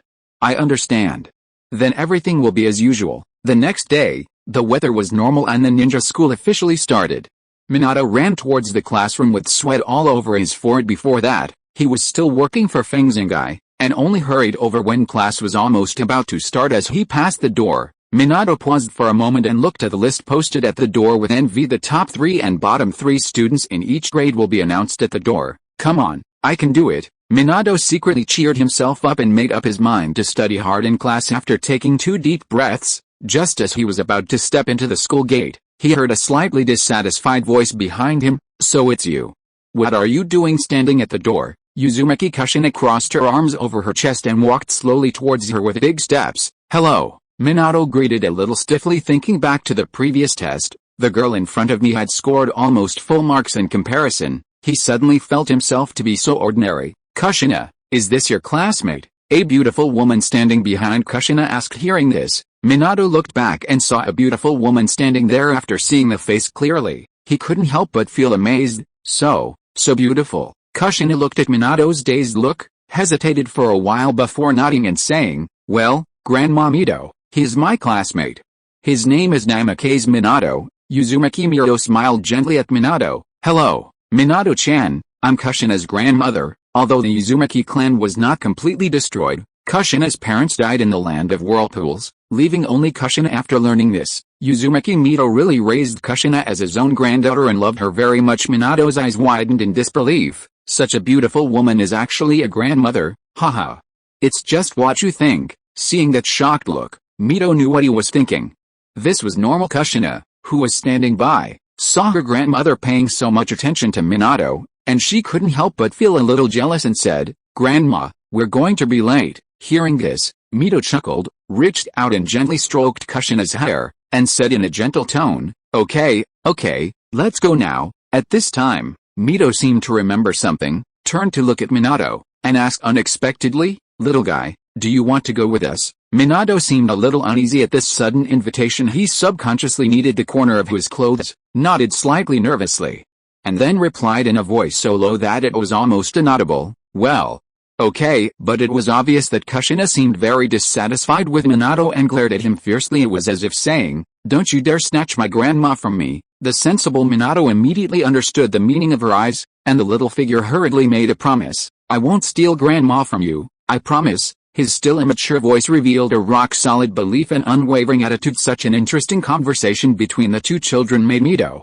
who was standing aside, couldn't help but burst out laughing, with his eyebrows curved, and he looked very happy. Then she reached out her hand, holding one child at a time, and led them into the campus. Then he lowered his head and asked softly about Minato's class. Hearing the question, Minato's mood instantly dropped, as Class 5 usually meant a group of students with relatively less talent compared with an excellent student like Kushina who is in the same class. The gap between them is simply a world of difference, and they can't even reach the corner of each other's clothes. Team 5, Minato stuttered, and the next moment after he finished speaking, he looked at Mito with a somewhat timid look. He was afraid that Mito would be prejudiced against him or even hate him because his talent was not outstanding enough. He clenched his fists tightly, sweat seeping out of his palms, and his nervousness made it impossible for him to calm down. Even though he was only 6 years old and didn't know much, the mind he had trained since childhood made him realize the importance of talent. This world admires and respects the strong, and the quality of talent is a major hurdle on the road to becoming strong. Minato felt extremely anxious, as if he was a prisoner anxiously waiting for the moment when his punishment would be announced. However, to Minato's surprise, Mito did not show any dissatisfaction or disappointment. She just smiled. Her smile was so peaceful and indifferent, as if Minato's talent had nothing to do with her. This reaction shocked Minato, and he was at a loss for what to do. For a moment, looking at Minato, who was standing there in a daze, Mito smiled at him gently and touched his head. Her movements were so gentle. Kushina was even more dissatisfied with this, and threatened with her fist. "Why don't you go in quickly? What are you doing here?" Oh, Minato was at a loss and rushed into the classroom in panic. He even fell on the way, which instantly caused laughter in the classroom. HMPH, Kushina snorted lightly, not sure whether it was out of dissatisfaction with Minato or disgust with those who were laughing. Mito tapped Kushina's forehead gently and led him towards the first team. On the way, Kushina asked all the questions in her heart. "Grandma, you seem to be very concerned about him. Why, you even ignored me." Kushina puffed up her cheeks, looking very aggrieved. Miro laughed in silence, thought for a moment, and then explained, "That's because Grandma couldn't sense any malice from the child, pure as a blank sheet of paper." After that, Mito added in a teasing tone, "Also, Kushina is actually paying attention to him, but she has never made it clear." Chapter 137, Konoha 33rd Year, Research Institute established. Who would care about that kind of person? With such poor talent, I'm afraid he can't even get into Class 1, Kushina said proudly when the topic of talent was brought up. Uzumaki Mito's smile deepened. She said thoughtfully, "Maybe his talent has not yet been tapped." Upon hearing this, Kushina retorted in a low voice, "This is impossible, definitely impossible." However, the tone of her voice gradually softened. Mito smiled without saying a word, holding her little hand and walking without stopping until they reached the door of Class 1. After watching Kushina walk into the classroom, Mito stood in the distance and waved goodbye to her gently. After leaving the school, Mito waved her hand and an Anbu member came over immediately. This Anbu member was specifically responsible for protecting her safety. "Give me all the information about that little guy," Mito said calmly, and it was obvious that he was very interested in Minato and paid a lot of attention to him. As the words fell, the Anbu nodded and disappeared just as Miro was about to turn around and walk back. Suddenly, a deep voice sounded in his heart, "That little guy is quite interesting." Kyuubi's words made Miro pause, quite surprised. Ever since the nine-tailed fox woke up, it has been behaving strangely quiet, staying obediently in Miro's body as if it had accepted its fate. On weekdays, it is almost always Miro who takes the initiative to chat with Kyuubi, and Kyuubi rarely responds. "I didn't expect that today." Kyuubi would actually take the initiative to comment on others. This is really rare. However, this also shows that the child named Minato is extraordinary and special. Mito said cheerfully, "Why, is there anything else that you find interesting?" She skillfully used a subtle provocation to try to get more information from Kyuubi. "I saw the nine-tailed fox's furry tail raised up proudly, and then it lay on the ground like a lazy cat with his eyes half closed," he said nonchalantly. "Humph, I've been through so much and lived for so long, haven't I ever seen a child?" Obviously, this cunning fox did not fall into the trap. Instead, it acted as if it saw through everything and said it would never be fooled. "You don't have to ask me questions. I won't say too much." Mito raised an eyebrow. It seemed that Minato was indeed special. Those with pure minds and dark hearts are rare. Throughout all these years, there are only a few, Jiuwei said lazily, then paused, and raised the corners of his mouth. He has a stronger desire in his heart. In this aspect alone, the current Hokage cannot compare to him. Just then, the Anbu brought Minato's information and Mito looked through it carefully. One of the points concerned her lot sister.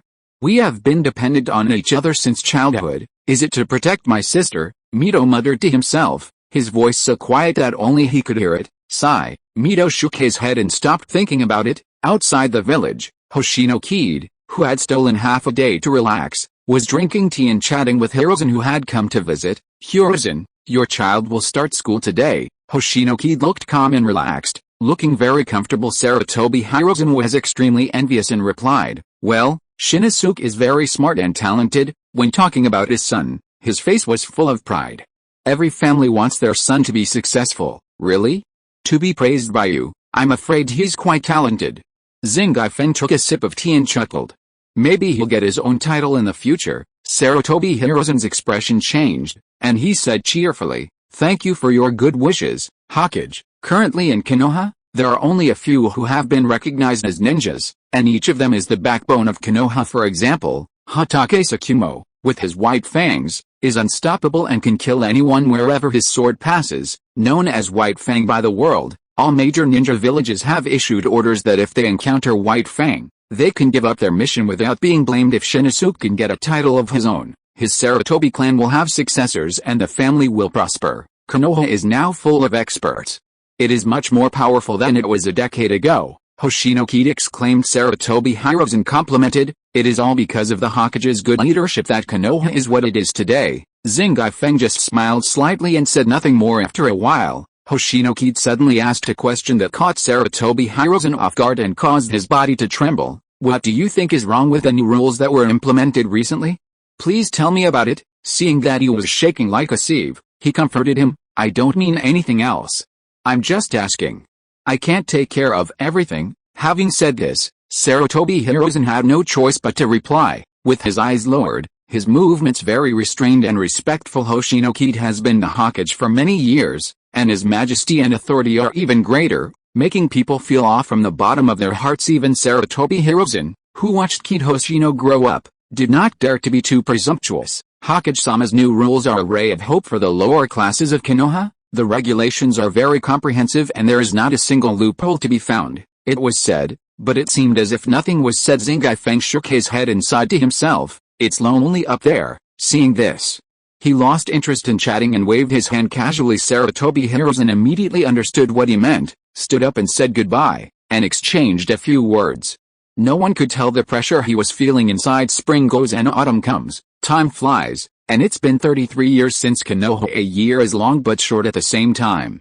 During this period, Konoha continues to accumulate strength and develop itself. Land policies were gradually implemented, and some voices of resistance gradually disappeared under the pressure. His disciple Shiraishiyu has already graduated, and instead of forming a normal team, he went straight into the Anbu. Guangai had tried to persuade him, but it still couldn't change the situation, so he had to find Shuameo to look after him. As for Minato at school, after a year, his physical fitness and basic skills have steadily improved with the help of the school and Kaede Hoshino. Through systematic training, his talent is gradually showing its edge, and his strength is improving with each passing day. Not long ago, due to his outstanding performance, he was directly admitted to Class 1 after being assessed by Zingai Feng. This surprised Kushina, who thought for a moment that it was Hoshino Kaede who let the opponent win, but she was the only one who believed in the Hokage's judgment. In the same year, Kaede Hoshino suddenly ordered the establishment of the Konoha Research Institute, whose status was equal to that of the first department. Orochimaru serves as the director, and all expenses are borne by Konoha. Orochimaru was overjoyed and extremely excited when he heard the news. After experiencing the war, his mentality changed unconsciously. He became more and more obsessed with research, and often did research in private. All of this was seen by Feng Zingai, and for this reason, he suddenly and hastily set up a research institute. Since Orochimaru has this talent, instead of hiding it in secret, it is better to bring it out into the open for a time. The resources of this newly established department poured into the research institute like a typhoon, and everyone knew its importance at a glance. Chapter 138: The Hidden Hand? Zingai Feng in number 039, S Confession. With Konoha's full support, Orochimaru's inner desire for research was like a collapsed dam, rushing out. I stay in the research institute all day long, and sometimes I am not seen for several days or even half a month. Orochimaru, don't you feel bored? Jiraiya sat on the ground without any image, even though there was a chair next to him. I don't think so. Orochimaru's cold voice sounded, his eyes not shifting at all. He only replied once and then ignored Jiraiya. How can brothers be compared with research? It is obvious which is more important, the future scientific research. Fanatic has already begun to show signs of himself, and even his good friends don't want to pay attention to him. Tsunade looked at Jiraiya with disdain. How dare you say that? Orochimaru is at least making contributions to Konoha. What about you? The Ministry of Public Security has arrested you several times. I felt embarrassed when I went to rescue you. Among the three, except Jiraiya, they all have their own positions after the war. Kid Hoshino put the improvement of Konoha's medical system on the agenda after a series of reform measures. The original medical center was changed into a medical department, and several branches were set up to better serve the entire village. The most critical position among these, director of the medical department, will undoubtedly continue to be held by Tsunade. As a result, many matters fell on Tsunade, but fortunately there were other excellent doctors assisting her in her work. Therefore, only Jiraiya has the most leisure time, but is also the most likely to cause trouble. When Tsunade mentioned Jiraiya, Orochimaru immediately agreed, and both of them stared at Jiraiya with eagle-like eyes. Jiraiya swallowed and chuckled, haha. Well, I remember now. Naoki should be finishing school soon. I'll go pick him up. Before he finished speaking, he couldn't wait to perform ninjutsu and fled the scene as fast as smoke coming out of his feet. With Jiraiya's departure, only two people were left in the basement in the dim light. Tsunade seemed to be hesitant to speak, as if she had something to hide, and her expression was extremely conflicted at this time. Orochimaru gently put down the information in his hand, and his golden vertical pupils were very conspicuous in the shadows. He looked at Tsunade quietly, and seeing her embarrassment, he took the initiative to speak. There have been undercurrents in Konoha recently. It seems that a force has infiltrated Konoha. Tsunade lowered her eyes, tightly closed them, and said, I know that there are unusual movements within the Senju clan as well. Orochimaru was not surprised at all, and remained unmoved, as if he had seen through everything. Tisk. It seems that after the war, someone has set their sights on Konoha, but these are actually not our business. Just do your own thing. Orochimaru changed the subject and didn't want to meddle in other people's business. Why? Tsunade was puzzled. In her opinion, this force would be detrimental to Konoha and must be eliminated as soon as possible. Orochimaru shook his head. His eyes suddenly became deep, and he said faintly, our Hokage is in charge of the overall situation. Do you think anything in Konoha can escape his eyes? Maybe he is playing a game of chess, waiting for those people to jump in, then wipe it out all at once. He sees very far and very clearly. And he even knows a piece of news. The second-generation disciple Uchiha Kagami has disappeared for a long time recently and has rarely appeared in the past year. Combined with the undercurrent in Konoha, it is not difficult to conclude that something happened to the Uchiha as well, and it was even quite serious. As Orochimaru finished speaking, Tsunade remained silent, and finally left with a sigh. Inside the Hokage building, Kid Hoshino's face was as gloomy as water, and he exuded a chilling aura. His eyes were cold and sharp, as if they could see through everything. That originally gentle face was now covered with gloom, so gloomy that it seemed as if water was almost dripping out of it, just like the eve of a coming storm, foreshadowing a huge storm that would sweep across the entire Konoha village. Suddenly, a crisp sound broke the silence in the room. Zingai Feng, who had always been kind and cheerful, now slammed the table and stood up like an angry lion. His voice was filled with anger and disappointment. Great! So many families in Konoha village have people who have been instigated. Is there really something wrong with their brains? Are they blind and unable to see the situation? Or do they think Konoha has treated them unfairly? Zingai Feng's tone became increasingly harsh, and every word he spoke was like a sharp sword, piercing straight into the hearts of everyone present. Why do you hate Konoha so much that you even dare to muddy this clear water? His eyes swept over everyone in the room with deep doubt and blame. Could it be that I didn't clear enough people before, so they have such a lucky mentality? Zingai Feng's questioning was like a series of heavy hammers, hitting the ground hard, making the atmosphere in the room more tense and depressing, and even the sky above seemed to be covered with a thick layer of dark clouds. Hokage, please calm down. Uchiha Kagami's forehead was covered with sweat. But what effect could these dry words have? However, Narashikachi, the chief of staff of Konoha, did not speak at this time. He just frowned tightly and his gloomy expression remained unchanged. Faced with the rage of Zingai Feng, He remained surprisingly calm. Zingai Feng noticed this, so he suppressed his anger and asked Lu Yi, what do you think? Narashikachi took a deep breath and rubbed his eyebrows. His brain was working at a high speed, making him a little tired. Hokage-sama, there is a hidden story in this matter, he said the moment he finished speaking. The furious Zingai Feng suddenly calmed down, with a gleam in his eyes. You guys go and do your work. Lu Yi and I want to talk alone, Zingai Feng suddenly said. Sarutobi Hiruzen and Danzo, both elders, looked at each other, doubts in their hearts, but no answers in the end. He had no choice but to follow Uchiha Kagami and leave the Hokage building. I originally thought that the Hokage kept me here to discuss the hidden story behind the matter. Narashikachi had already prepared the speech in his mind and was just waiting for Hoshino Kaede to ask questions so that he could tell the story unexpectedly. Hoshino Kaede did not do that, but instead said, Lu Yi, what foundation do you think is needed to unify the ninja world? Narashika opened his mouth, his mind confused. The topic changed so quickly that he was caught off guard. Seeing this, Zingai Feng smiled and continued, Konoha has now annexed the Rain country, is invincible in foreign wars, and is carrying out drastic reforms internally. Since I became Hokage, I have issued more than a dozen new rules to improve the existing system, but if we want to unify the ninja world, these are not enough, far from enough. Narashikachi was filled with anxiety. Could it be that the ultimate goal of the Hokage was to unify the ninja world? After the shock, there was calm.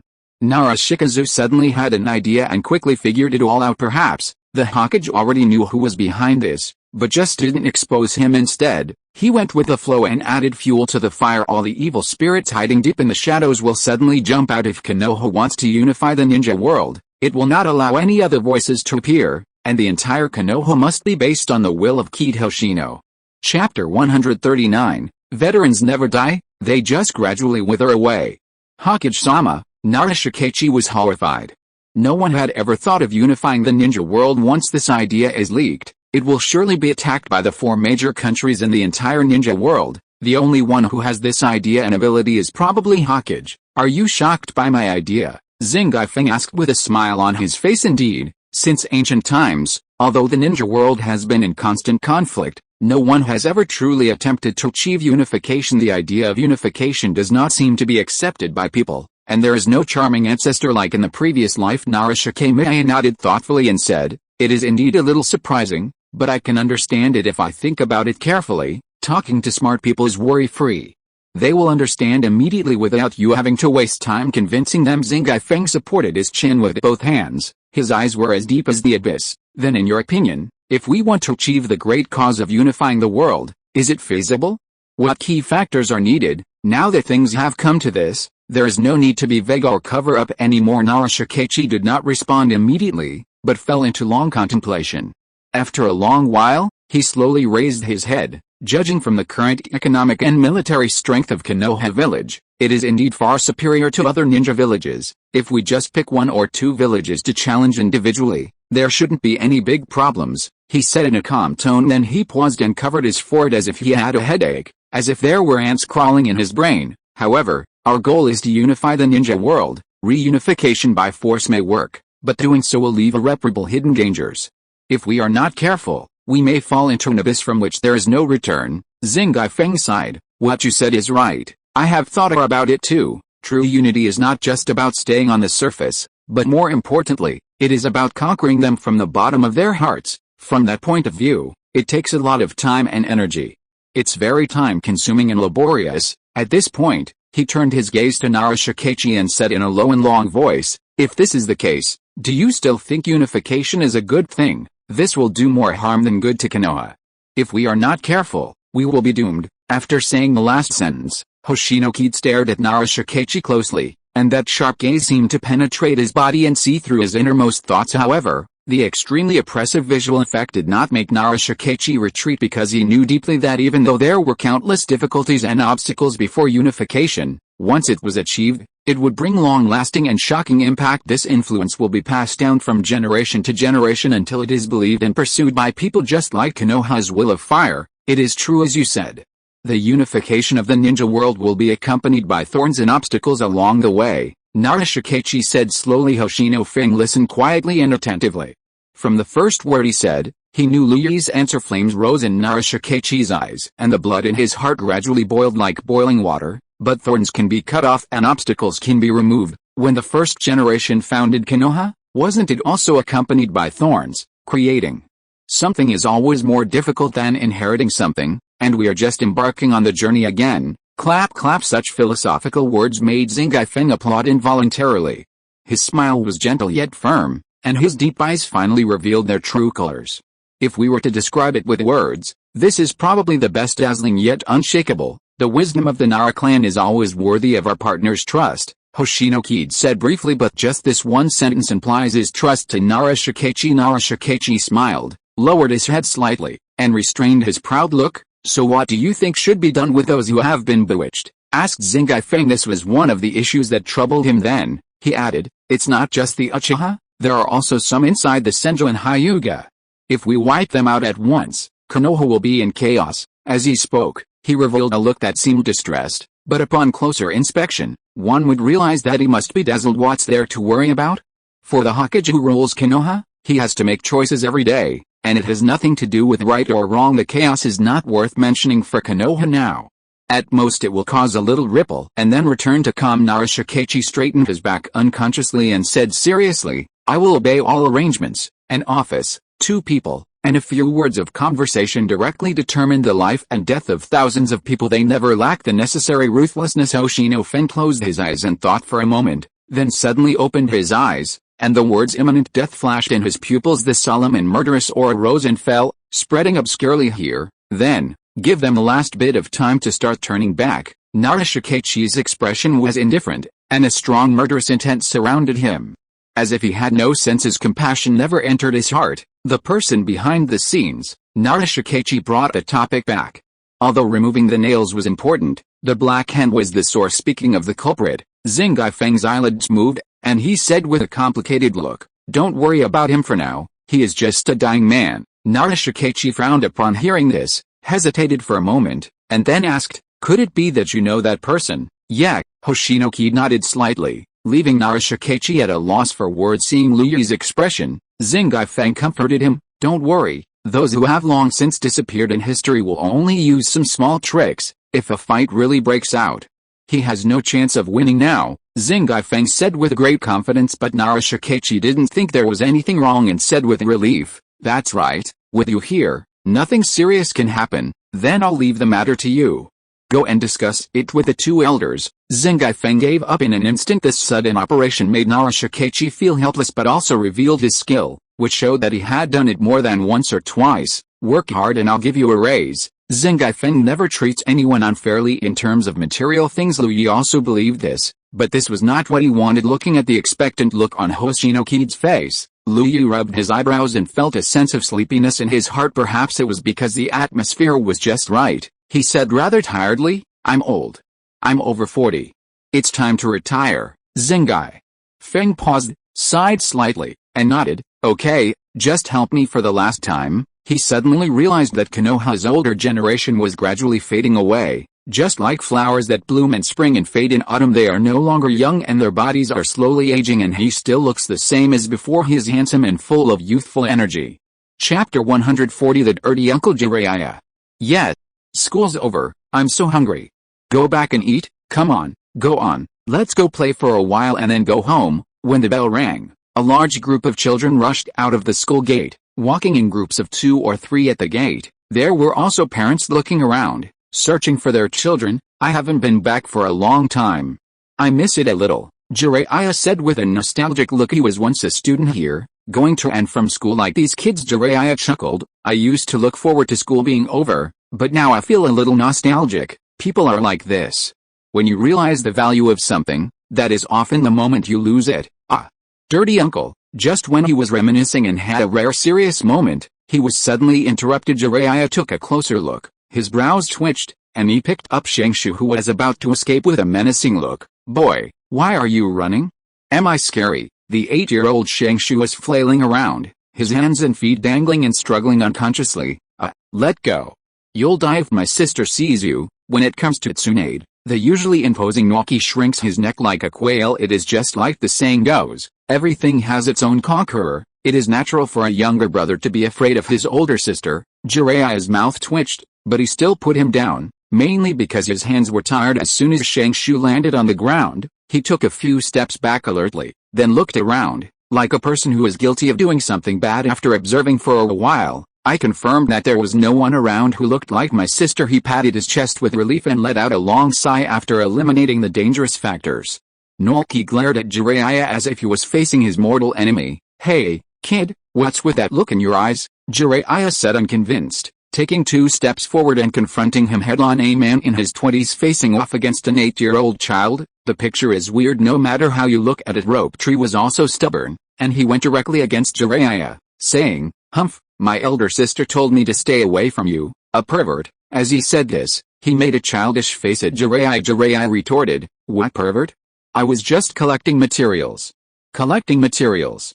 Collecting materials. At the end, his voice suddenly rose. The people around him were so shocked that they looked at him with strange eyes. Shangshu curled his lips, with an expression that said, "I'm not easy to fool" on his face. "You're lying, you peeped and said it was so open and above board. You're really shameless." Boom. Jiraiya couldn't stand that anymore and rewarded him with a big bag. Shangshu was screaming in pain, as if he was dancing. "Kid, you're still too young," Jiraiya said proudly, like a victorious general, "but it's really too embarrassing to quibble with a little kid." Of course, Jiraiya had never thought about this at all, bullying the weak, taking advantage of the strong. Being shameless, knowing that his strength was not equal to his own. Shangshu had no choice but to resist. Mentally say all the words you can think of at this stage. Jiraiya chuckled twice. It seemed that he had gone too far. Looking at Rope Tree, who was in a depressed mood and squatting on the ground drawing circles, Jiraiya inexplicably felt a sense of guilt just as he was about to say a few words of comfort. A whoosh sound came from all directions. Faced with this sudden change, Jiraiya's mouth corners slightly raised, revealing a confident smile. He just flashed and shot down all the attacking Kune with extremely neat movements. The whole process seemed smooth and effortless. "Damn it. Feel the power of my punch." Seeing that the sneak attack failed, Kushina, who was hiding in the dark, could no longer bear it and simply rushed out of her hiding place. He gathered the surging chakra in his body into his fist and punched Jiraiya hard. Jiraiya's eyes focused. He smelled a familiar smell from this punch. The corner of his mouth twitched and he retreated decisively. There was a loud bang, and the originally hard ground was as fragile as tofu and was instantly smashed into a huge deep pit. Jiraiya couldn't help but click his tongue, and at the same time confirmed his previous thought. "Naoshu, are you okay?" Kushina glared at Jiraiya angrily. While asking about Naoshu's condition with concern, Shangshu swallowed and looked at the deep pit with lingering fear. "No. It's okay, he is my sister's friend." Kushina was stunned and looked at the two of them suspiciously. "Really? Do you know that creepy uncle?" She just watched the whole process, and Shangshu was bullied unilaterally. If she really knew him, she wouldn't be bullied. That's what she thought. "Kushina, wait for me." Minato was with Kushina, and he rushed too fast just now and couldn't keep up. Although Kushina said she looked down on him, her body was very mature and she often approached Minato unintentionally in the class, especially class 1. 70% of the students are from the ninja clan and have powerful backgrounds. When school started, Kushina was personally brought to school by Uzumaki Mido, and everyone knew her. Who is Uzumaki Mido? She is the wife of the first Hokage and the master's wife of the current Hokage. Although she doesn't take care of things now and rarely appears in public, no one will underestimate her. You can imagine how much importance she attaches to me since she personally brought me to school. If we add in his identity as a member of the Uzumaki clan, it would be even more incredible. So everyone in the class surrounded Kushina with a purpose every day except Minato. Namikaze's unique approach caught Kushina's attention. He listens carefully in class and takes notes after class. It seems that studying is everything to him. "Hey, why are you working so hard?" Kushina asked in a tough tone after class. Minato scratched his head, looked at the girl in front of him, and smiled gently. For the future, this one sentence made Kushina's opinion of him change drastically. After Kushina deliberately approached him, their relationship quickly developed and they were often inseparable. He's the kid who got promoted to class 1. Jiraiya was curious. There has never been someone who could make the Hokage be promoted directly from Team 5 to Team 1 is an exception. "Minato, you're too slow," Kushina said, her hands on her hips. "Come and beat that wretched old man with me." Jiraiya's eyes widened. "Didn't you say you knew each other? Why are you beating me?" Kushina snorted and glanced at Minato. "Are you coming up?" The good boy Minato looked around at a loss. "Kushina, how about, just forget it?" That uncle was just joking. Jiraiya nodded repeatedly upon hearing this. Yes, I have a very good relationship with Naoki. I even held him in my arms when he was a child. Shu, please omit this sentence. Kushina. Just as she was struggling and hesitating, Uzumaki Mito's voice suddenly sounded, and she walked towards them slowly. Chapter 141 Mito's Worries, Unusual Movements in the Space Outside the Village. Grandma Mito. Kushina's eyes lit up and she rushed into Miro's arms, leaning her little face forward. Uzumaki Miro's eyes were stunned for a moment, then returned to normal and looked at Jiraiya meaningfully. The air stagnated for a moment, and Kushina's coquettish voice sounded again. She grabbed the corner of Miro's clothes and pointed at Jiraiya indignantly. Grandma! Catch him! He's bullying Rope Tree. Jiraiya's mouth twitched.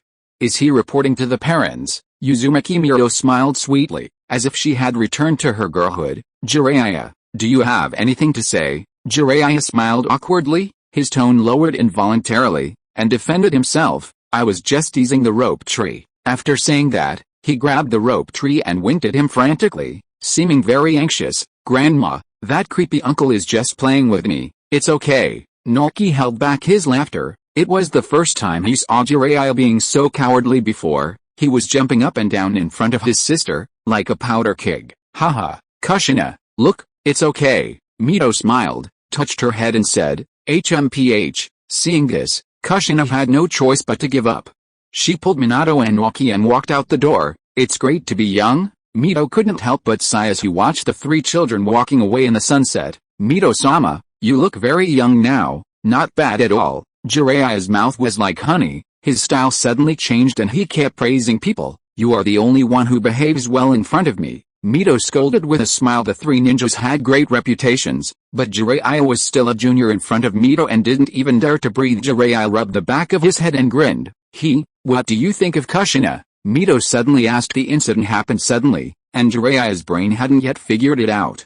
He said in a daze, Huh? Mito seemed not to hear and continued to talk to himself. That child is from the same Uzumaki clan as me. He has a huge amount of chakra and learns sealing techniques very quickly.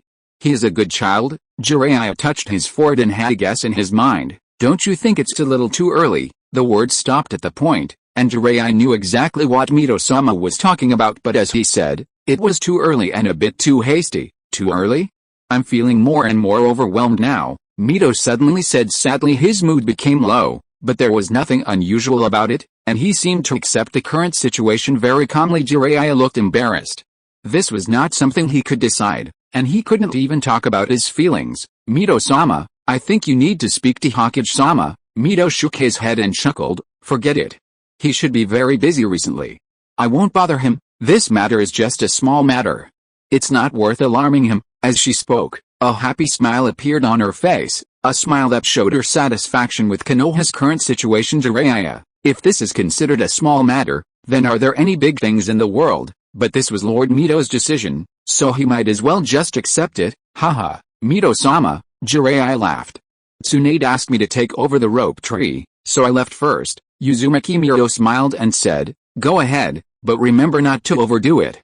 The child has a high tolerance, but he can't stand you tossing him around. Jiraiya laughed dryly. Got it. After saying that, he walked out of the school gate and chased in the direction of the Rope Tree. Kushina pulled the two of them outside and walked a long way until they came to a small forest. That wretched old man is actually the legendary Sannin. Kushina widened her eyes. The same thing happened to Minato standing beside him, with surprise evident in his eyes. After stopping, under Kushina's questioning, Naoki told her the relationship between him and Jiraiya when he mentioned that he and his elder sister were both Sannin. He was interrupted by Kushina in surprise. How is this possible? This is so shocking. That old man is actually a Sannin, Kushina muttered to herself, as if she had lost her soul.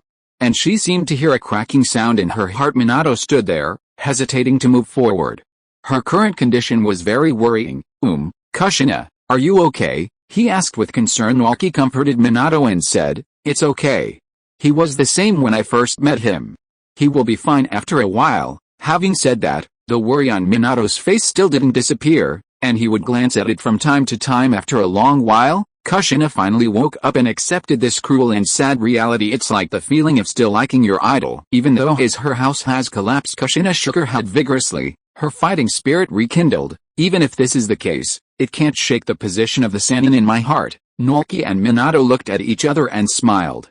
It seemed that there was no problem just at this time. Jiraiya arrived and heard this, and said narcissistically, "Oh my, I didn't expect I actually have a female fan." Boom. Rope Tree and Minato opened their mouths slightly. Shocked, all I saw was Kushina's red hair fluttering, floating in the air, ignoring the rules of physics, clenching her little fist, and knocking Jiraiya dozens of meters away with one blow. Gudong. The two of them swallowed in tacit understanding and retracted their necks. Kushina said coldly, not polite at all, "Narcissist, ahem." Jiraiya waved away the dust, coughed a few times, stood up and said, "Kushina, your welcome ceremony is too rough." Kushina snorted but didn't reply. Rope and Tree looked at each other, then stepped forward at the same time to help Jiraiya up. "You guys are still the best." Jiraiya took a deep breath after adjusting himself. Jiraiya commented, "Your strength is good, but unfortunately you lack technique." As he spoke, he revealed a hint of aftertaste. If Tsunade punches, the surrounding area of dozens of meters will probably be destroyed. After saying that, he raised his eyebrows provocatively at Kushina. "So, you need to practice more." "Damn it." Kushina rolled up her sleeves and was about to punch Jiraiya again angrily. Jiraiya crossed his arms and didn't move just as Kushina was about to throw a punch. A ripple-like water wave stirred in front of her. It seemed as if something was about to come out over there. The unexpected event left the three children at a loss as to what to do. Given their lack of experience, only Dulai showed a serious expression, burst out with extraordinary speed, and took the three children away for dozens of meters from afar. One could see a heart-pounding wave of power in the air coming unscrupulously from the other end of the space. Crack, crackle. The crisp sounds were very harsh in the silent forest. Jiraiya looked solemnly, staring at the scene intently. Chapter 142. An unknown enemy coming across the border. Is this space? Jiraiya was not sure, but the scene before him made his heart palpitate. It was as if they had never met before, and just watching from afar made him feel suffocated and oppressed. Space is like a mirror, slowly breaking as time passes. From the inside to the outside, the sound of collapse reached everyone's ears, just like a building that could not bear the weight and was collapsing bit by bit. But the two are incomparable.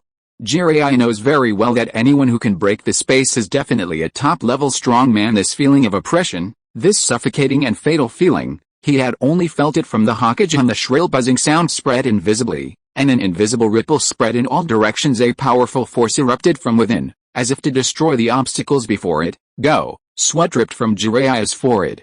At this moment, there was only one thought in his mind, and he shouted in a low voice, grabbing Kushina, who was pale and stunned by the overwhelming aura. They took the three of them and tried their best to get away from here. 1 meter, 10 meters, 100 meters, until the expanding crack could no longer be seen. Kushina came back to her senses and said dully, "What is that? I feel so uncomfortable." Minato tried his best to control his weakened limbs and said in a trembling voice, "I don't know. I feel like my throat is being pinched and I can't breathe." Naoki shook his head, looked at Jiraiya, and asked, "Can't you even beat an uncle?" His voice was full of shock. After all, Jiraiya's strength was unfathomable to them. The doubt made the three people focus their eyes on him. Jiraiya smiled bitterly and rubbed his stiff face hard. I don't even have the courage to resist in front of the crack. The gap is so huge that it makes me feel like an ant." As he spoke, his eyes were filled with fear, as if he was being stared at by something, and fear remained in his heart. After a moment of calming down, Minato was the first to calm down and asked, "What should we do now?" "We should report to the village as soon as possible." Even Jiraiya, one of the three ninjas, was powerless to resist, which shows how serious the situation is. "Yes, as soon as possible." Shang Shu nodded repeatedly, wishing he could start taking action right away. The always noisy Kushina nodded in agreement. She knew the seriousness of the matter. The performance of the three children made Jiraiya's eyes flash with surprise. He was very surprised, but also very pleased. This is the Konoha he wants to protect, to provide shelter and support for the next generation. Facing the three children's anxious gazes, Jiraiya was obviously very relaxed. He grinned and rubbed the three children's heads hard. "You are right. The situation here is not something we can solve." As soon as she finished speaking, Kushina couldn't wait to stand up and prepare to walk towards the Hokage building. Jiraiya shook his head to stop his action.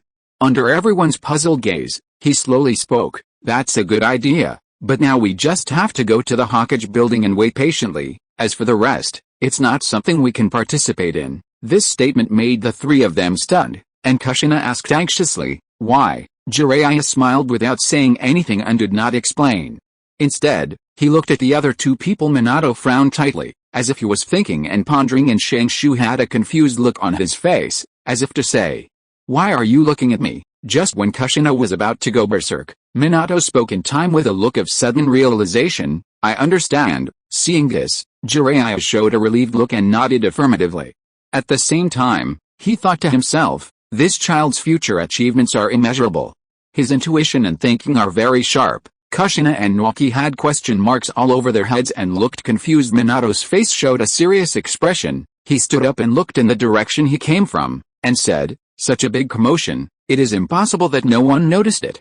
I think the Hokage has already arrived." The two of them suddenly realized that it was no wonder that Jiraiya was so calm and indifferent, not anxious at all. Then, "Can Hokage-sama do this? I feel like there's a big horror about to come out of the cracks," Kushina said with a worried look on her face. The trembling breath made her body cold and she couldn't muster up any resistance. Shangshu retorted loudly, his little face full of admiration, his bright eyes sparkling without any timidity. "It will definitely work. Hokage-sama is invincible." "I believe in Hokage-sama," Minato nodded and said, "Yeah, I believe it too." His tone was light, but full of trust, as if there was nothing that the Hokage could not solve. Jiraiya looked at the child in front of him and sighed inwardly. The power of Hokage-sama is truly deeply rooted in people's hearts. If we move time forward a little, we will see the cracks expanding and releasing violent energy fluctuations in all directions. Hoshino Kaede in the Hokage building sensed it instantly. He stood up suddenly, his eyes as sharp as an eagle. "Hokage-sama, what happened?" At this time, Zingai Feng was holding a meeting in the conference room to discuss some trivial matters. The three elders of Konoha and the patriarchs of the big families are all here. Hoshino Kaede's unusual movements made them very curious. "Well, a powerful aura is coming across the border." Zingai Feng, who has been immersed in the dragon veins for many years, is very sensitive to space. The fluctuations outside the village immediately caught his attention, but he was not worried. Instead, he was interested. It seemed that to him, it was just a game of cat and mouse. Cross-border. Everyone looked shocked and confused.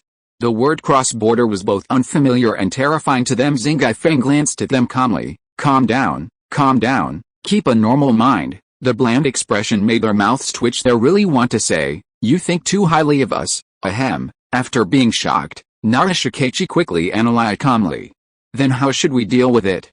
What preparations do we need to make?" After he finished speaking, all eyes focused on Zingai Feng. "No need." Under the nervous gaze of everyone, Zingai Feng stood up and stretched comfortably, feeling extremely relaxed. "I'll just go once. It probably won't take too long." The calm tone made everyone feel dazed, as if the person who crossed the border could control it with just one hand. The corners of Zingai Feng's mouth rose slightly, excitement flickered in his pupils, and the fighting spirit that had been dormant for a long time was rekindled. "Please let me enjoy myself." After saying that, he took a step forward, ignoring the space and the distance, and went straight to the scene of the incident. At this time, the space barrier of the ninja world was already crumbling, and it seemed that it would shatter into pieces with just the slightest touch. Zingai Feng narrowed his eyes and hummed a song, as if it was a signal before the battle was about to begin. The pressure seeped out from the cracks like a tide. However, when Zingai Feng raised his hand slightly, the suffocating feeling of oppression was instantly dissipated like spring snow melting.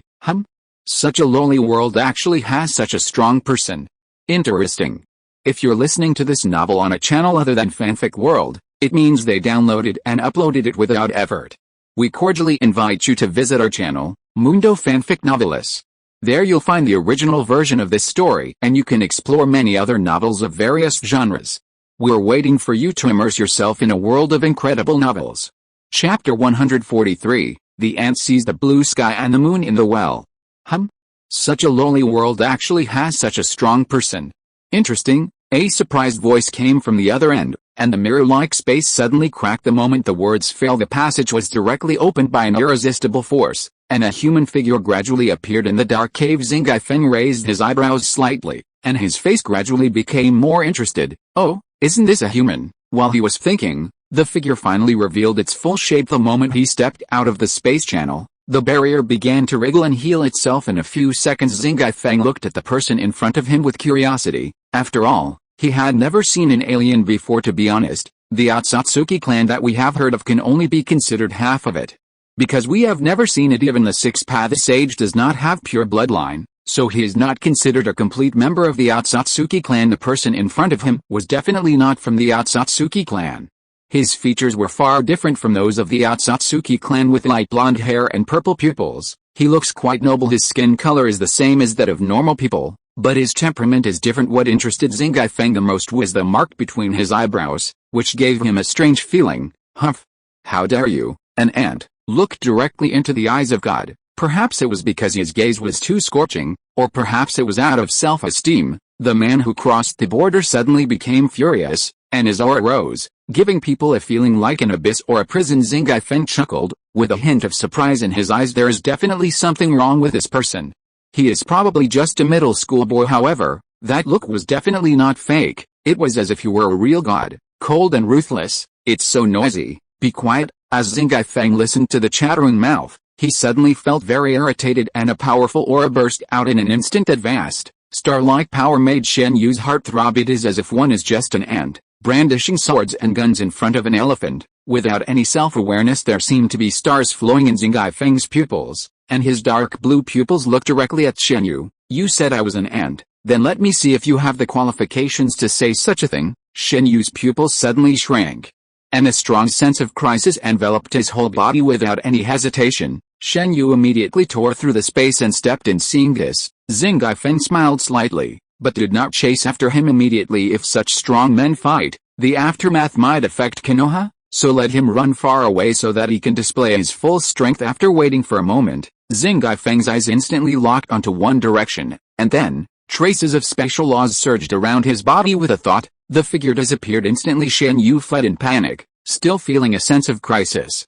He kept looking back and cursing in his heart. Damn it, I thought I was just descending into a lower world where I could hide for a while. I never expected that such a powerful person would be born. Even the clan leader at his peak couldn't compare to him. In a flash, he thought a lot. The fear in his eyes lingered, and he sped up again. He thought he had gotten away with it, but a soft laugh shattered his hope. Haha, you run pretty fast.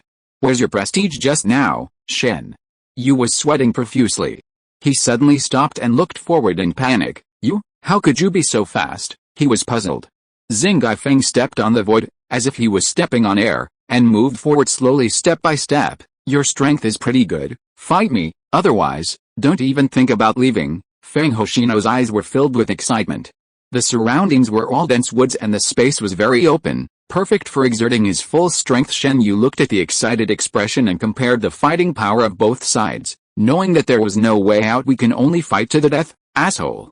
Don't underestimate me. As the only remaining member of the God's clan, his talent is naturally needless to say, but now, he, who had such high aspirations, was actually being treated as a plaything, and he was naturally furious. With a wave of his hand, the surrounding sky and earth suddenly became gloomy, and thick dark clouds covered the sky. The thunder in the clouds roared and rolled like a giant dragon, and purple lightning streaked across the sky, reflecting a dazzling light. Its range was vast and boundless, reaching more than 1,000 miles, like a horrific thunder punishment sent down from heaven. However, Xingai Feng just touched his chin lightly and stood there calmly, as if the amazing celestial phenomenon was just a breeze blowing across his cheek. To him, being able to directly mobilize the natural forces of heaven and earth is simply a dimensionality reduction attack on this world. The thunder in the sky is not artificially controlled, but gathered naturally. Compared with ninjas, this method is not at the same level at all. It can be said that there is a world of difference. This move is fundamentally different from that of ninja.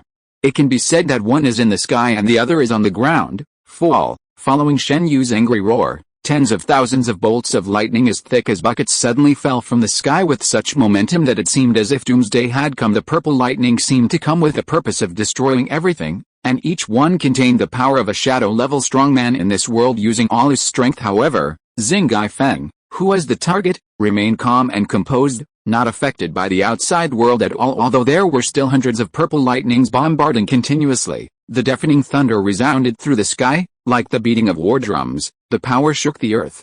But Xingai Feng always maintained his calm and composure bathed in the lightning. Xingai Feng suddenly felt bored. Is that all, Hoshino Feng Yuan? Looking bored, Shen Yu was so angry that he was fuming, and at the same time he was shocked he was totally unharmed.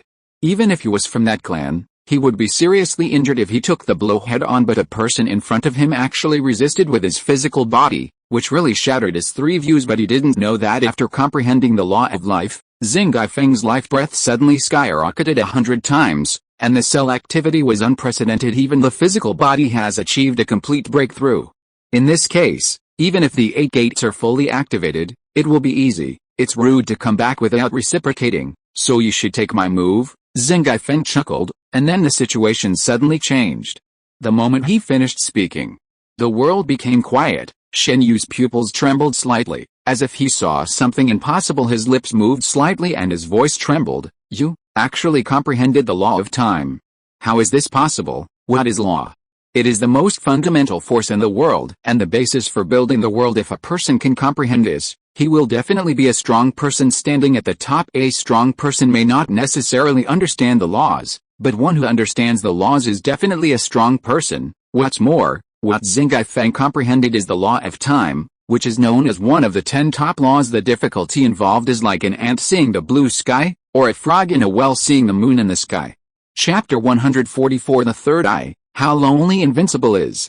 Looking at Shen Yu's terrified eyes, Xing Yifeng chuckled. It seems that you know something. A person's knowledge is linked to his current strength or status, just like ordinary people basically do not go abroad. Shen Yu's strength is roughly at the super shadow level, but because of his special bloodline, he can exert the strength of the peak of super shadow. People who have reached this level are already qualified to break the rules, so it is not surprising that they know this. Be careful, don't die, Xing Gaifeng reminded with a smile. The surging force of time surges around the body like a tide. In an instant, her clothes fluttered as if an invisible breeze was blowing past her.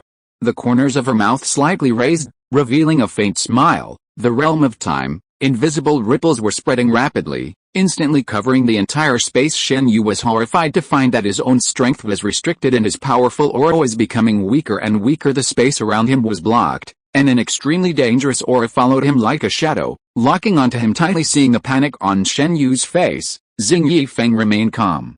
Then, he lightly pressed his palms in the void. A huge hand that covered the sky and the sun descended from the sky, with the force of the mountain crushing an egg, and fell down rapidly at lightning speed. Shen Yu's pupils suddenly contracted and he was horrified at this critical moment. He did not hesitate and instantly burst out all his strength, trying his best to resist this terrifying attack. Shen Yu roared angrily, and the blood in his body surged wildly like boiling magma. The unyielding will in his heart made him struggle desperately, and he was determined not to give in easily. However, reality is always cruel and ruthless. The huge gap in strength between the two sides makes all efforts seem pale and powerless, and the predetermined fate seems to be unable to be changed. The giant hand that covered the sky and the sun slammed heavily on the ground without any suspense. As a deafening roar sounded, the ground began to shake violently, raising dust dozens of meters high and countless pieces of gravel flying everywhere. After the smoke and dust gradually dissipated, a 1,000-meter-long palm print was left on the solid ground, and this was just a casual attack from Feng Xingai. Xing Gaifeng shook his head in disappointment. This thing is so weak. I thought it would satisfy me. To be honest, Chaoying is not weak. On the contrary, he is very strong. Not just ordinary strong. In the ninja world, 99% are invincible, and the remaining 1% are accidents. But maybe it was because he was too good at what he was doing, which led to him not recognizing his own strength, and that's why he thought Shen Yu was very weak. Just as he was sighing, there was a sudden movement in the deep pit below. Xing Gaifeng's expression changed and he lowered his head to look downward. Underground, Shen Yu was wrapped in a strange force, and the mysterious mark on his forehead turned into an eye. At this moment the injuries on his body slowly healed under this power, and his strength reached a new level. The surging power poured into his whole body. Shen Yu suddenly opened his eyes, and a cold light flashed in his eyes. He took a deep breath, then soared into the sky, and the fluctuations of his power had undergone earth-shaking changes. The third eye. Xing Gaifeng's eyes focused and looked at Shen Yu's forehead. Shen Yu's face was full of anger, and his three eyes stared at Xing Gaifeng fiercely, as if they wanted to see through him. Tremble, this is the ultimate power of our race. I didn't expect it to awaken today. In return, I will let you die painlessly. That crazy smile and extremely confident look made Xing Gaifeng sigh deeply in his heart. It's confirmed, this child is hopeless. He really is a child who has not grown up. He talks so much nonsense, he might be a villain.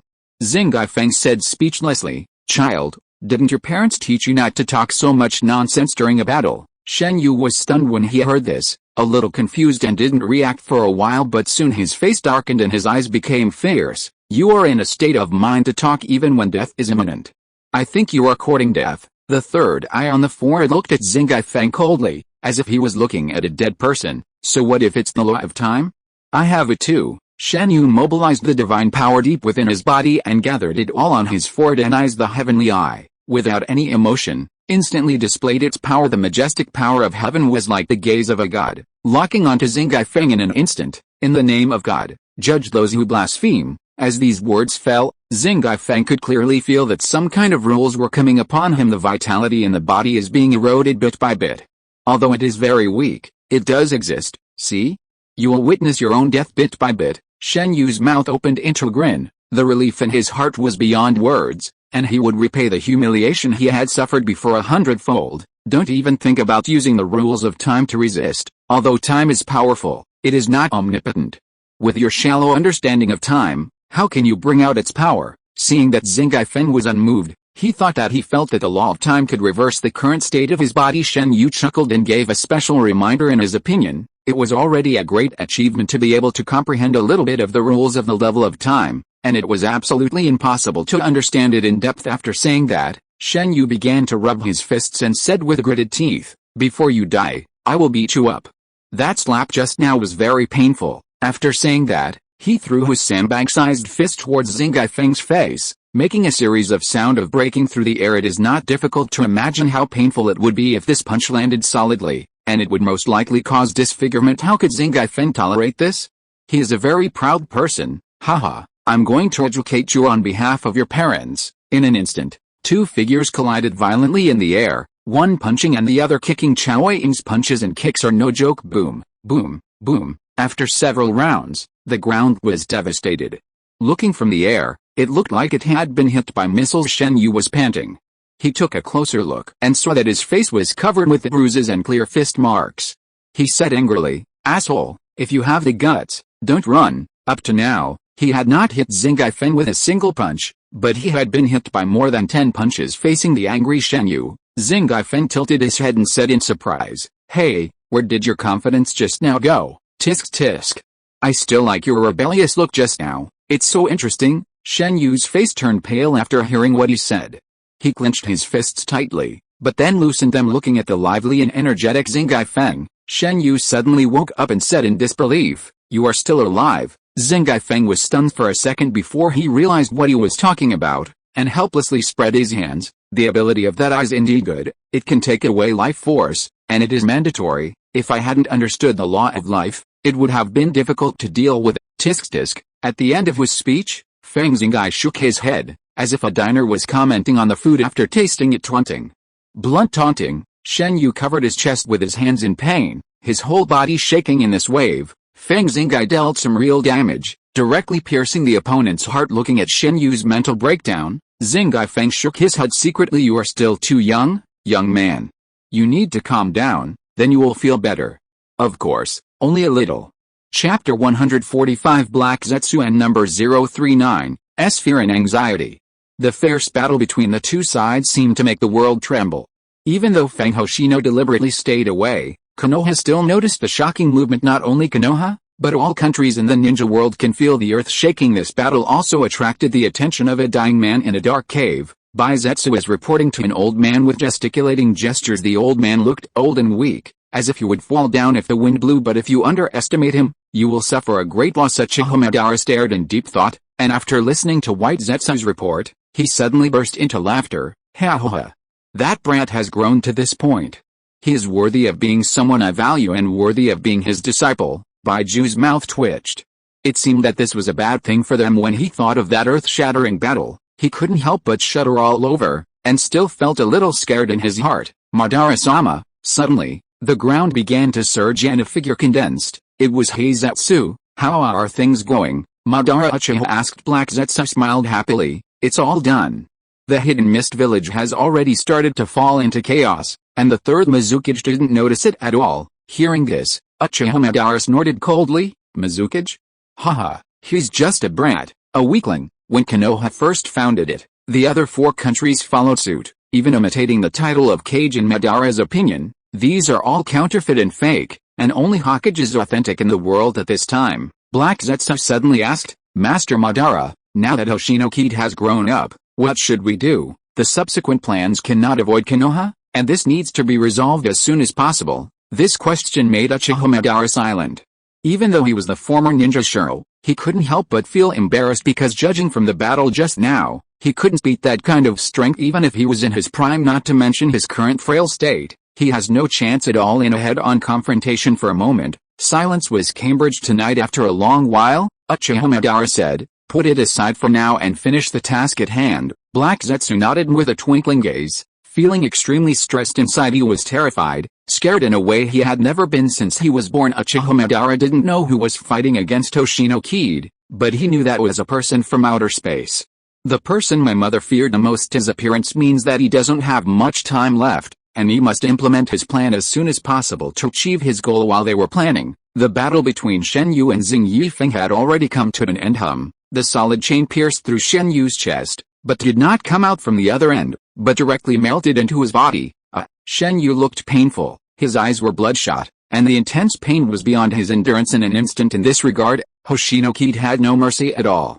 To the current ninja world, he was a time bomb that could explode at any time. Some measures must be taken to ensure safety so that he can feel at ease after the pain. The chains suddenly turned into points of light and penetrated into his body. Seeing this, Xing Yifeng said to himself, "It seems to be successful.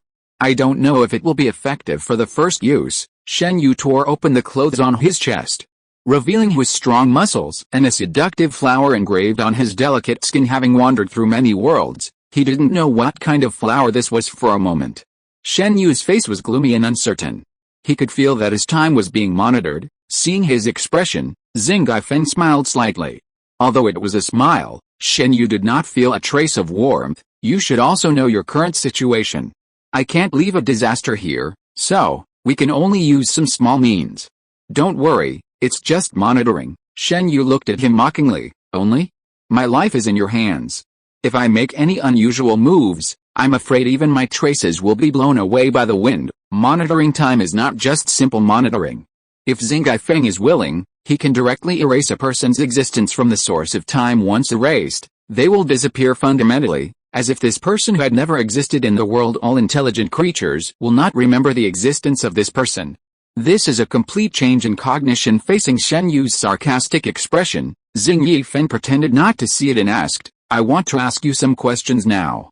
Can you help me solve them?" Shen Yu's face was stiff and he turned his head mechanically. The meaning was self-evident, but how could Xing Yifeng care? He said something frightening in a calm tone, "If you don't agree, I will search it myself. In the face of time, there is no point in hiding it. I think that you, who have comprehended the law for a moment, should understand the horror of time, so please don't take chances.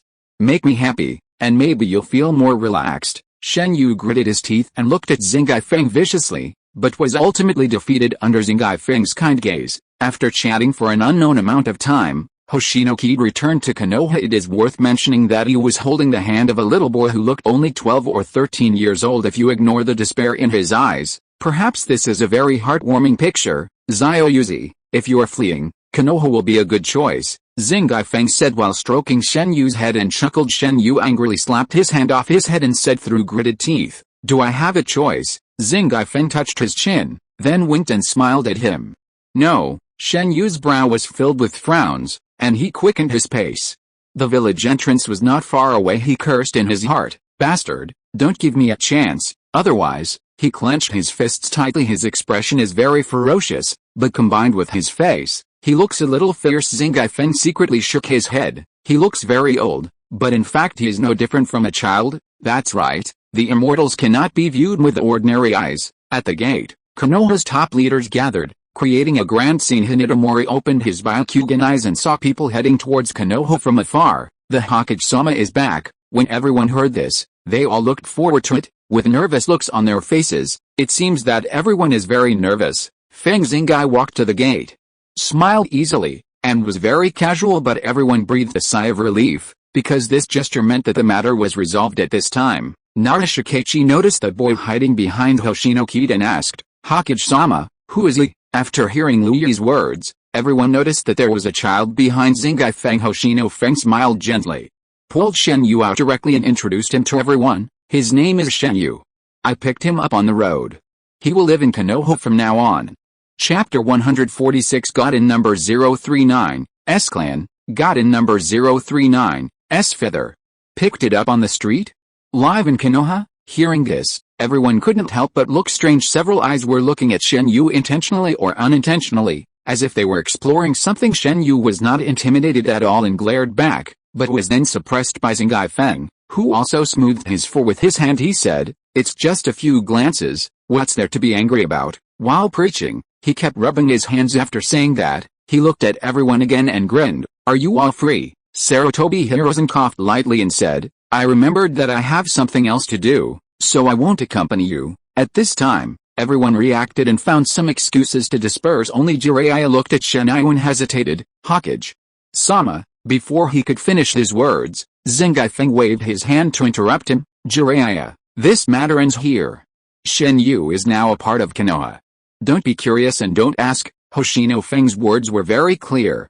"Even if you guessed it, don't tell anyone and keep your mouth shut." "Yes." Jiraiya had no choice but to nod silently, then left with thoughts in his mind. Seeing that everyone had left, Zingai Feng smiled and said to Shen Yu, "Okay, since you are in Konoha, don't think too much. Don't worry about the Otsutsuki's pursuit. They are nothing to me." Hoshino Kaede showed an extremely confident smile. The previous battle with Shen Yu gave him a clearer understanding of his own strength in terms of chakra. His strength is at the peak of Super Shadow, which is the level of half-step 6 paths, but if one adds one's own 3 major laws, it will go far beyond that and firmly reach the realm of the 6 paths. Looking at the entire Naruto series, the strength of the Otsutsuki clan should be at the peak of the 6 paths. As for whether it has exceeded that is unknown, but he still has time. As the planets in the universe are as countless as the grains of sand in the gangs, it would probably take a long time to find the ninja world among billions of planets during this period. His strength will surely improve greatly by then. Even if the strongest person from the Otsutsuki came, he would have the confidence to fight back. The gentle smile seemed to penetrate into his heart. Shen Yu felt dazed and mixed with various emotions. What does he mean? Is he concerned about me? Or is there something else going on? His mind was like a raging sea. Shen Yu's heart was suddenly in turmoil, and his heart, which had been dead for a long time during the escape, seemed to beat again. Zingai Feng didn't know all this. Looking at him with his head lowered, he just felt that he didn't like to talk. Then he was taken into the village, and the noise continued as soon as he entered. Zingai Feng suddenly said, his eyes brightening up, "Look over there, that's my favorite pastry when I was a kid. It melts in your mouth. Come on, I'll take you to try it." After saying that, regardless of Shen Yu's look of disdain mixed with a hint of expectation, he directly pulled him to his stall. "It's been many years, and it still tastes great. Come on, try it." Hoshino Feng hurriedly ate a piece. It was soft and delicious with just the right amount of sweetness. The fragrance of the pastries wafted into Shenayu's nose, and Shenayu frowned just as he was about to refuse. Zingai Feng stuffed it into his mouth with lightning speed. His hands were so fast that there was an afterimage. Don't give him a chance to speak at all. Shen Yu was forced to eat a piece and chewed it subconsciously, and the sweetness filled his mouth. "This is an experience I've never had before." He hadn't eaten for a long time, and a piece of pastry brought out the softness deep in his heart. His stern face relaxed a little, but before he had time to savor the thought, Zingai Feng said with a smile, "Isn't it delicious? Come, eat more." Without waiting for Shen Yu to refuse, he immediately spoke to the old lady at the stall. "Grandma Chu, give me some more, I want them all." Grandma Chu smiled kindly and said, "Zio Feng, you haven't been here for a while. You must be very busy as the Hokage." Zingai Feng smiled with his big white teeth. "I'm really busy.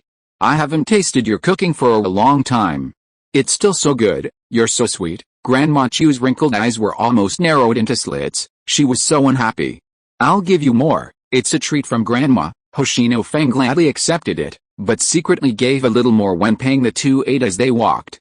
Konoha's business and agriculture had been growing rapidly in recent years at a visible rate. Many new things have emerged with the times. "How about it?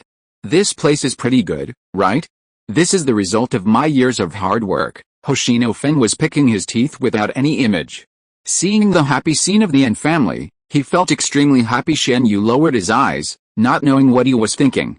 Zingai Feng keenly noticed his depressed mood and couldn't help but sigh. "You are the only one left in the God clan. Living well is more important than anything else." Before coming to Konoha, Kaniba told him all about his experiences. The God clan was once a clan on par with the Otsutsuki clan, and was rumored to possess the power of God. He is very powerful in the universe, no weaker than Otsutsuki, but there is no two suns in the sky, and no two masters in the world. The gods have long been regarded as thorns in the eyes and bones in the flesh by the Otsutsuki, who can't wait to get rid of them. He alone sits on the throne of the overlord of the universe. Finally one day, the entire Otsutsuki clan, who had been planning for a long time, set out and launched a war that swept across the universe. But the Otsutsuki had been planning for a long time and secretly instigated most of the races that depended on the gods to rebel, and ultimately won the victory. Shinryu is the youngest child of the clan leader and also the most talented. The third eye on the forehead is the most precious treasure of the gods, and has been kept by the clan leaders for generations in order to wipe out the roots. The Otsutsuki kept sending people to hunt down the evildoers. Many years have passed, and they still enjoy doing this. Tell me, is there reincarnation in this world? Can I be with my family after I die? Shen Yu's voice was dull, and one could faintly hear a hint of death in it. Xingai Feng stared straight ahead and stomped his hands on the ground. Little guy, your parents didn't send you away for this, giving up your hard-earned life for that illusory opportunity. This deal is not worth it no matter how you look at it. He let out a long breath, straightened Shen Yu's head, and looked at him. If you dwell on the past, you will lose yourself. Sadness is only temporary and it cannot numb you for a lifetime. If you don't want to live, why would you run away? The road is under your feet. The choice is up to you. Shen Yu's eyes widened, shocked by these words, and he recalled the scene of that day, the reluctant faces of my parents, the determination of my brothers and sisters, and the blessings for myself. The clips flashed through his mind like a passing show. Shen Yu stood there in a daze, tears already streaming down his face, sobbing uncontrollably. Hoshino Feng shook his head and stayed by his side silently. Look up, the rising sun always brings warmth to people. It is not just light, but also hope. Chapter 147, Change clothes and join the team. Loneliness is always with Shinryu. Over the long years, beautiful memories are filled with pain and gradually eaten away. Panic is the norm and peace and tranquility are luxuries. The heart of Shinryu, who descended into many worlds, was rippling, and the tiny waves were causing huge waves. The warm light shone on his cheeks, dispelling the coldness in his heart, which faded away bit by bit. There was a smile in the corner of Xingai Feng's eyes. He felt the transformation of Shinryu. Everything was going in a good direction. If it was before, he might have thought that Camille was a potential threat to Konoha because he was out of control. In particular, he possesses extraordinary strength and is able to cause devastating damage to Konoha, which is the most sensitive point for Kid Hoshino. However, after listening to his story, Xingai Feng was still unable to bring himself to do it. In the face of time, no one can deceive him, so he can distinguish between truth and falsehood and know that what Shen Yu said is true. Appearances are deceptive.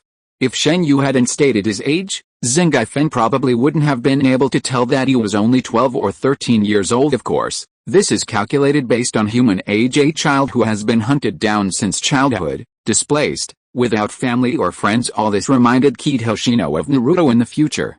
They were more or less similar without parents or friends. I am alone all day long due to various factors. Kid Hoshino softened his heart.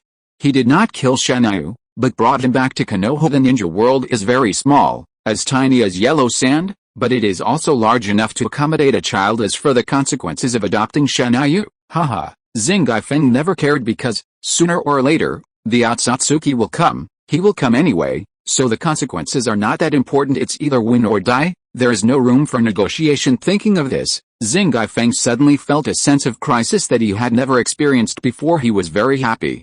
Pressure gave him motivation. After Shen Yu's trance, those cold eyes regained some of their spirit, but not much. But having hope is always better than deep despair. People all like beautiful things. Xingai Feng gently and slowly rubbed Shen Yu's hair and whispered, everything will start again. Shen Yu did not resist this time. There was a flash of enjoyment and attachment in the depths of his eyes. It seems that my mentality has been adjusted well. Xingai Feng did not miss the look in his eyes and thought secretly. After thinking for a while, he said, do you want to live alone, or what? Shen Yu's eyes darkened, and after hesitating, he said in a mosquito-like voice, I want to live with you. Can I? At the end of the speech, it was so faint that if it weren't for Hoshino Kaede's good hearing, he really wouldn't have been able to hear it. Looking at the expectant look in his eyes, Xingai Feng smiled silently and nodded. Is this child relying on me? Is he treating me as a family member? Of course, my house is quiet and deserted, and you coming here will add some liveliness. He did not refuse and gladly welcomed Shen Yu's arrival. Trust is fragile and can be broken with just a little touch, making it difficult to regain afterwards, especially a very sensitive child like Shen Yu. Before that, I'll take you to buy some daily necessities and some clothes. Zheng Gaifeng smiled slightly and said to Shen Yu, whose clothes were a little damaged. After saying that, Zheng Gaifeng walked into a store nearby to buy what Shen Yu needed. Now that we've bought our daily necessities, it's time to go buy clothes. Hoshino Feng put the items into the space, freed his hands, then curled the corners of his mouth and said with a little excitement in his eyes. At this moment, Shen Yu suddenly felt a chill sweeping through his body. He looked around with extreme vigilance, but found nothing. Zheng Gaifeng curled the corners of his lips and pulled Shen Yu into the clothing store. After a while, Shen Yu's cheeks turned red, not because he was shy, but because Zheng Gaifeng was changing his clothes for him the whole time. It's just a temporary discomfort. This is Shen Yu's point of view. As for the others, they all looked weird, and even some girls blushed with embarrassment. Hoshino Feng completely ignored this, stroking his chin and commenting on the clothes Shen Yu was wearing. Yeah, I was right. Shen Yu, what do you think? Shen Yu at this moment was like a completely different person from before, wearing a long dress and with a neutral face. She looks like a delicate flower about to bloom. There is no sense of incongruity at all, as if it was born that way in order to match the clothes. Hoshino Kaede also specially selected long shoes and socks. This combination makes some women feel inferior to her. She is so beautiful that all other flowers look dull. It feels a little weird, Shen Yu said, pursing his lips, his eyes lowered to the ground, his cheeks flushed. Hearing this, Zheng Gaifeng said, really? Then change into another set. After saying that, Shen Yu changed into one set of clothes after another, including both the men's and women's clothes. Thanks to her neutral face, the clothes fit her surprisingly well, without any flaws at all. After satisfying his little interest, Zheng Gaifeng bought all the clothes. Shen Yu naturally changed his previous clothes as well. The upper body is a blue short-sleeved shirt with some patterns and textures around it, and the lower body is black shorts, which is very capable. Shen Yu instantly transformed from his previous steady and calm self into cool and cocky boy. Zheng Gaifeng's eyes sparkled and he kept repeating, don't look at what's inappropriate, don't look at what's inappropriate. Keep a normal mind. I silently recited the meditation mantra 3 times to remove all the impurities from my mind. Then he left the clothing store with Shen Yu. After changing his appearance, Shen Yu looked at himself curiously. Having been hunted for so many years, he had never paid attention to his appearance and manners. Zheng Gaifeng had been observing him, and seeing his curious look, he couldn't help but smile. He is indeed a child, his thoughts are written on his face. After walking for a while, I finally got home. After the fight, let's go take a hot bath first. Do you want to come over, little Shen Yu? Zheng Gaifeng let out a long sigh, touched his hair, which was covered with oil, and decided to take a shower immediately. He looked at Shen Yu and asked. Shen Yu nodded happily, his eyes shining, and followed immediately. After taking a bath, I felt refreshed, and my hair was wet and limp, looking very messy. Looking at the motionless Shen Yu, Zheng Gaifeng felt helpless. He could see that this kid knew nothing except his strong strength. This can't go on. After thinking about it, I suddenly thought of Bai Shiyu. That little guy is about the same age as Shen Yu, so they should have something in common. After thinking about it, he suddenly felt that it was feasible, so he said to Shen Yu, I see that you don't know what to do, so I will find something for you to do. Hearing this, Shen Yu knelt upright, his face extremely serious, as if something big had happened. Seeing this, Zheng Gaifeng sighed and said calmly, I have a disciple named Bai Shiyu, who is about the same age as you. He joined the Anbu. I will ask Tsukumo to let him leave the Anbu later. You can form a team with Bai Shiyu and do some missions with him. I think you will gain a lot. After listening, Shen Yu nodded without objection. Since there's nothing to do anyway, I might as well kill time. Suddenly, Zheng Gaifeng seemed to remember something and gave instructions to Shen Yu. You are very strong, so you need to suppress it and don't reveal too much of your strength. Shen Yu agreed immediately. To him, it seemed that no one could threaten him except Zheng Gaifeng. Chapter 148, Interesting Things in the Barbecue Restaurant. Friendship warms up. At the training ground, Bai Shiyu sat on the ground with an indignant look on his face. You can tell from his expression that he is in a bad mood. Master is the same.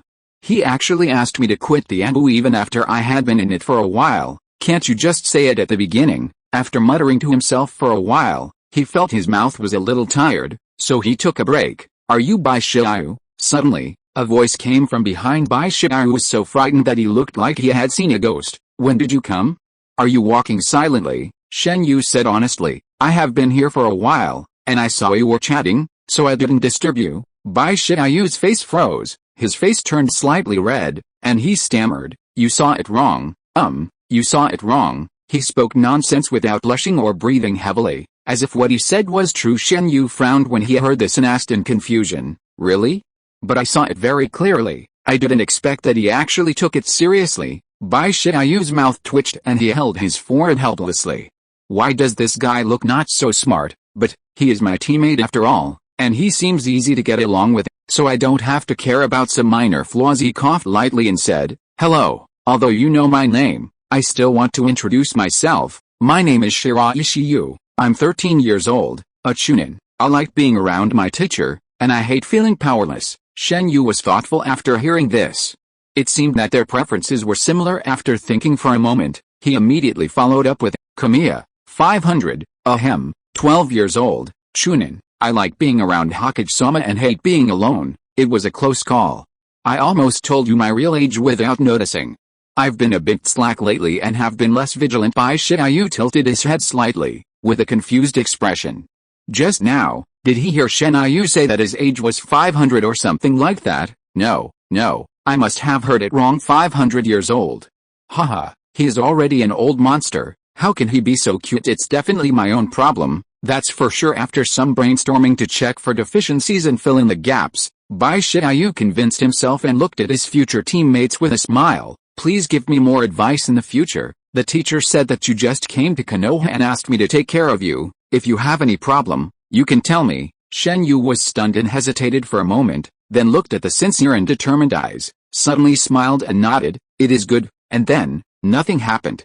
The two of them just stared at each other without saying a word. They looked at each other like this for a long time, and Bai Shiai looked at Shen Yu with some pity, as if he was sympathizing with him. No wonder the teacher asked me to take better care of him. This guy doesn't want to say anything. Could it be that he was suffering from some kind of illness? Did he feel that he didn't have much time left? Bai Shiai's mind was full of thoughts, and the more he thought about it, the more he felt that this was a possibility. Looking at Shen Yu, he said slightly seriously, don't worry. I will definitely accompany you to the end. Shen Yu, I'm sorry, I was just overthinking it, don't mind it. Bai Shiai clasped his hands together and apologized sincerely to Shen Yu, who was standing beside him. Shen Yu sighed, it's okay.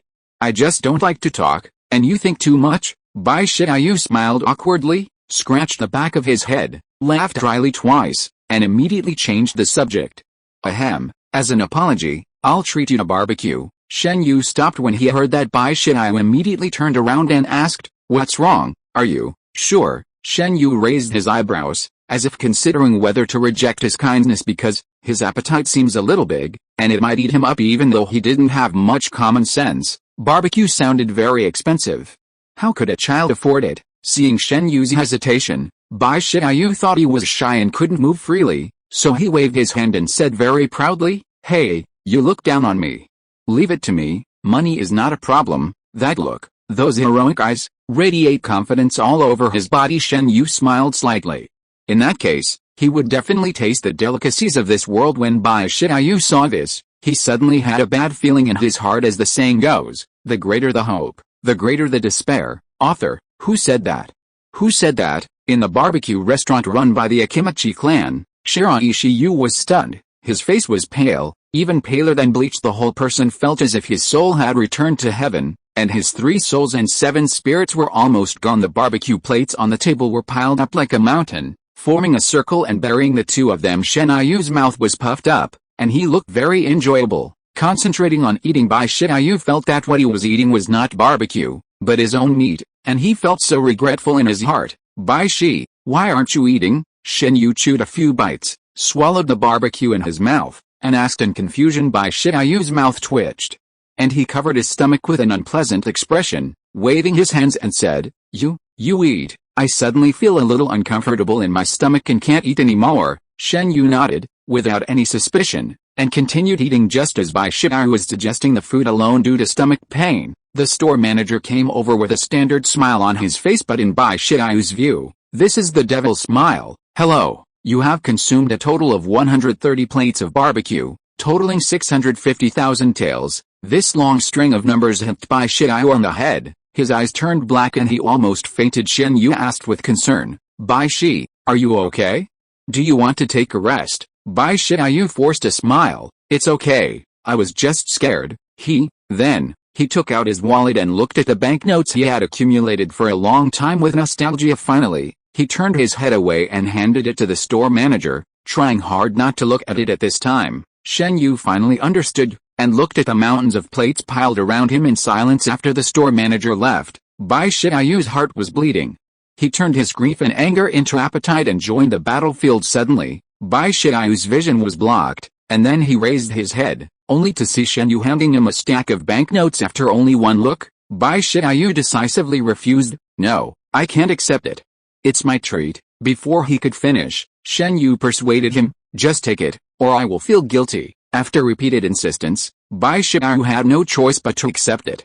With tears on the verge of bursting out, she snuggled into Shen Yu's arms. Shen Yu had no choice but to comfort her while eating. Suddenly, he felt that humans were quite troublesome and too emotional after this incident. The dull relationship between the two quickly heated up, and they soon opened up to each other after a hearty meal. Bai Shiyu took Shen Yu with him and acted as his guide as they strolled around the streets and alleys of Konoha. Shen Yu did not refuse. He had just taken a brief look with Xingai Feng before and had not walked through it in detail. It was not bad now. Chapter 149 Doll, Explode.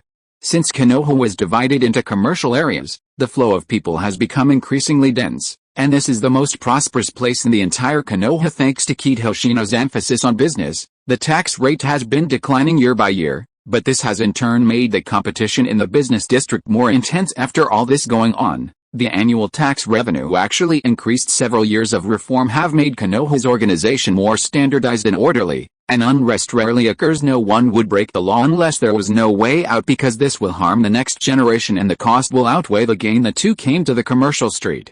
Because it was closest to the Hokage building, it had more traffic than other commercial streets. Shen Yu looked around with curiosity. There were many things he had never seen before, and he looked everywhere with curiosity. After graduating, Shiraishi has been staying in the Anbu and rarely goes out shopping.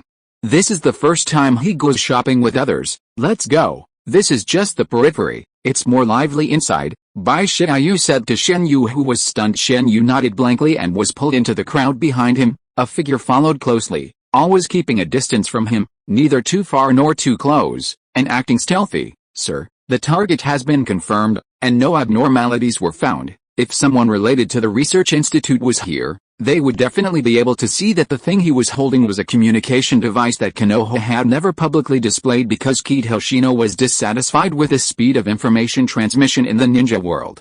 She asked Orochimaru to conduct research on the first day of the establishment of the research institute. This research is top secret in Konoha, and few people know about it, let alone make it public. And now, this type of equipment actually appears in the hands of unknown persons, which shows the power behind it. Well, once they get deeper, they can create trouble and make things bigger. I will get people to cooperate. From the other end of the device, an old voice came, obviously someone who is elderly. Understood. The man hung up, took a deep breath, and continued to follow. All of this is unknown to the public. Of course, strictly speaking, Kid Hoshino is qualitatively different from ordinary people. Although undercurrents are dangerous, they can still be controlled as long as the course remains unchanged. Time flies, and in the blink of an eye it is night. The stars dot the night sky, which has a unique flavor. After walking around for an afternoon, Bai Shiyu felt a little tired and sleepy. Shen Yu asked with concern, let's stop here for today, you need to rest. Hearing this, Bai Shiyu suddenly became energetic as if he were a spring, and said while patting his chest, I'm fine, I'm fine. Shen Yu looked at him suspiciously, as if trying to confirm if this was the case. Bai Shiyu, who felt a little guilty being stared at, broke out in a cold sweat. In panic, he saw a stall nearby and pointed at it immediately as if he had seen a life-saving straw. Kamiya, look at that. Hokage-sama's doll, Hokage-sama. As soon as the sensitive word was triggered, Shen Yu's attention was immediately diverted. Where's it? There. Bai Shiyu pointed out the direction and then wiped the non-existent sweat from his forehead. When Shen Yu arrived at the stall, the first thing he saw was the miniature version of Xingai Feng lying on the ground. Since it is a toy, It looks like Kid Hoshino when she was a child, which is very cute. I wonder who was so smart to come up with this toy. Once it appeared, it became an instant hit in Konoha and was snapped up crazily, with almost every household owning one. When Zingai Feng heard this, his eyes almost popped out. As expected, smart people are everywhere. Such business opportunities were very common in previous lives, but this is the first case in the ninja world. The longing in Shen Yu's eyes could be seen at a glance. Bai Shirai was amazed by his persistence in the whole day they spent together. He had never seen Shen Yu lose his composure like this. No wonder he said he loved being around Hokage-sama. It's indeed Lord Hokage. Shen Yu's eyes flashed with golden light, and he couldn't wait to capture him immediately. Bai Shirai took a look and added, "It's a limited edition. As far as I know, there are only 100 of them." Hearing this, Shen Yu became even more eager. Seeing this, Bai Shirai smiled slightly, then looked at the owner of the stall. He was an elderly man, and I don't know why he was setting up a stall here. "Old man, we want the doll," Bai Shirai said politely. The old man slightly opened his eyelids. His voice was a little dull, and it could be heard that he was in poor health. He looked at the two children in front of him and smiled kindly. "You came at the right time. This is the last one left." Bai Shirai suddenly felt lucky, gave the money, and left contentedly. The moment they turned around, the old man's originally aging breath suddenly became lingering. With a bang, the white mist dissipated, revealing the figure of an adult man. "Sir, everything is ready." After the report, he immediately disappeared into the crowd, quietly waiting for the show to begin. Bai Shirai looked at Shen Yu helplessly. After getting the limited edition doll, he kept holding it and even forgot to talk. "Shen Yu, you can like it, but don't fall for it.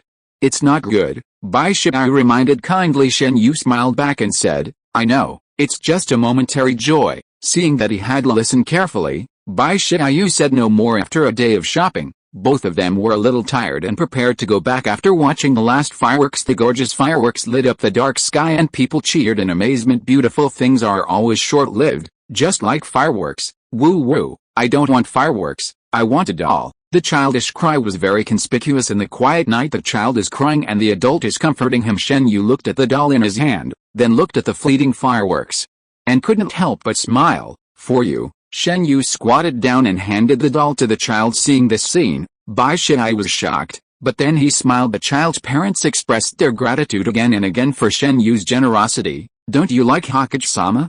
Why don't you want it now?" Bai Shirai said teasingly. Shen Yu said softly, "It's just a doll. It's not as good as Hokage-sama." "That's true." Bai Shirai nodded. "The fake can never compare to the real." The fireworks show was over. An hour had passed, and the two were about to go back. Suddenly, an explosion was heard among the crowd. A heat wave knocked over the people around, and screams and cries were mixed together. Shen Yu stood there in a daze, a look of disbelief on his face. He turned his head stiffly and said to Bai Shirai, "Shiraishi, the one who exploded just now, was that kid?" He spoke haltingly, and it was obvious that this scene had a great impact on him. He was accustomed to life and death, but that child was the first gift he had personally given. Just like that, died in front of him. Bai Shirai swallowed his saliva and said, "It should be, it should be." The last bit of hope in his heart was extinguished, and Shen Yu's emotions were extremely unstable at this moment. Fortunately, Bai Shirai saw it in time and gestured anxiously. "Shen Yu, don't be impulsive. This matter needs to be carefully investigated.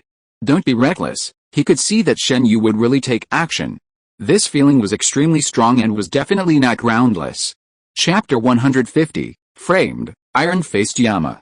Bai Shirai was extremely nervous, fearing that Shen Yu would suddenly attack, but fortunately, Shen Yu had gone through many ups and downs for many years, and he was just unstable for a moment and his heart was in turmoil. In an instant, he returned to a calm and indifferent state of mind. Bai Shirai wiped the sweat from his forehead and couldn't help but breathe a sigh of relief. While the two were talking, people from the sheriff's department arrived. After asking about the inside story, the security team looked at Shen Yu and Bai Shiyu with a scrutinizing look in their eyes, but deep inside, there is a hint of ruthlessness invisible to ordinary people. "Please come with us.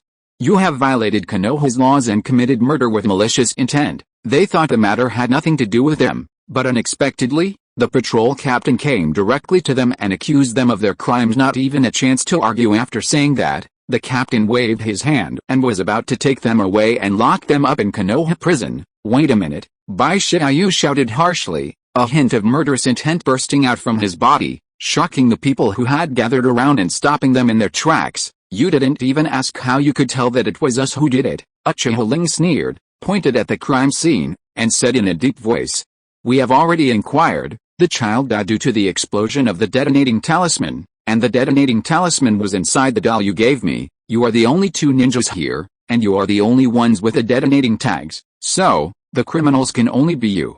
Is there any problem?" Uchiha-Ling's mouth curled up slightly, and he smiled strangely, and then slowly said, "Even if you are the disciple of a Hokage, you will still be punished for killing civilians indiscriminately. I advise you to confess your guilt honestly. Maybe your crime can be mitigated. Speaking is an art. People are different, and so are their mouths." Uchiha-Ling did not reveal the identities of the two people at the first time, but first judged the scene and produced evidence. This is to seize the initiative, hold justice in your hands, and be invincible even if there is a reckoning afterwards. He can say that he handled the case impartially and it had nothing to do with him as his mind was calculating. Uchiha-Ling's smile deepened, with a flash of teasing in his eyes. "Now, let's see how you can clear yourself of suspicion." They had been preparing for this day for a long time, setting up a dragnet early on, just waiting for the bait to be taken. The surrounding ninjas had been moved away in advance. All for this moment. The hearts of the people are easy to lose but hard to gain, and no matter how hard you try to repair the broken hearts of the people, there will always be flaws. Now, all that's missing is a fire that can ignite the roots of the tree. Leaves. The extremely bewitching words instantly changed the expressions of the survivors around due to the presence of the Hokage. They did not protest, but simply looked at them with strange eyes. "But, that's enough." Bai Shiayu's face darkened and his eyes looked as if he wanted to stab him. "This guy actually incited civilians." Shen Yu's eyes flickered slightly, and he looked somewhere, as if he had a familiar feeling. After thinking for a moment, the corners of his mouth rose slightly, and he looked at Uchiha-Ling with pity in his eyes. "This guy and the people behind him are being played around by the crowd." His face remained expressionless. He quietly watched the scene in front of him without moving. At this moment, Bai Shiayu was under tremendous pressure, like a dam that was about to collapse. At this time, the explosion attracted crowds of people. It is said that good news doesn't travel far, but bad news travels far and wide. Everything here is spread everywhere. While everyone's attention was focused on the two of them, Uchiha-Ling made a subtle gesture backwards. The next moment, someone hiding in the crowd shouted angrily, "Even if he is the Hokage's disciple, he must be punished for murder. Otherwise, where's the law of Konoha? Severe punishment is required. One stone can cause 1,000 ripples." Under the influence of some people with ulterior motives, the ignorant crowd is led by the nose. They all loudly rebuked and echoed, and under the public anger, the roaring sound shook the heaven and earth. In just a short while, everyone in the entire commercial street followed suit and was blinded by the villain. The situation was gradually getting out of control and the scene was extremely chaotic. However, Bai Shiayu and Shen Yu, the central figures, were helpless. After all, Konoha's ninjas are not allowed to kill civilians, and violators will suffer severe punishment. Uchiha-Ling nodded imperceptibly, thinking, "The heat is high enough, it's time to end it." While I was thinking, a majestic voice came from outside. The voice sounded very rigid at first glance, like an ancient scholar who was inflexible. "What are you all doing here? Where's the patrol team here? Are they neglecting their duties?" The scene suddenly became quiet and silent. The crowd automatically parted to both sides, and a figure with a stern face walked over, his every move exuding intimidation without even showing anger. "Greetings, Elder." Seeing this figure, Uchiha-Ling's arrogant attitude instantly lowered, and there was a hint of fear in his eyes. Uchiha's Hangai nodded slightly, looked around, frowned and asked, "What's going on? It's so noisy, how disgraceful." Uchiha-Ling immediately explained the whole story, and then pretended to be sad and said, "Even if he is the disciple of a Hokage, he cannot ignore the law." "Masters Hangai, don't you think so? Uchiha Shoichi is the most special one besides the elder Uchiha. He is in charge of the family's criminal law." He was stubborn and would not even give face to the elders. He beats those who deserve to be beaten and punishes those who deserve to be punished. He never bends the law for personal gain. He is upright and honest. They abide by a book of clan rules and mechanically follow the decisions made therein. As a result, everyone of the younger generation was afraid of him, and his name was also well known among other families. The insiders also gave it an appropriate title, Iron-Faced Yama. Ever since the security department was changed to the public security department, Uchiha Kitajima specially invited him to take charge of the department in order to deter wrongdoers and to show his attitude. The Uchiha would never bend the law for personal gain. A cold glance at Uchiha-Ling immediately made him shrink his neck and quietly reduce his presence. After a cold snort, he looked at Bai Shiayu, his face still as old-fashioned as before. "Do you recognize what he said?" Bai Shiayu frowned.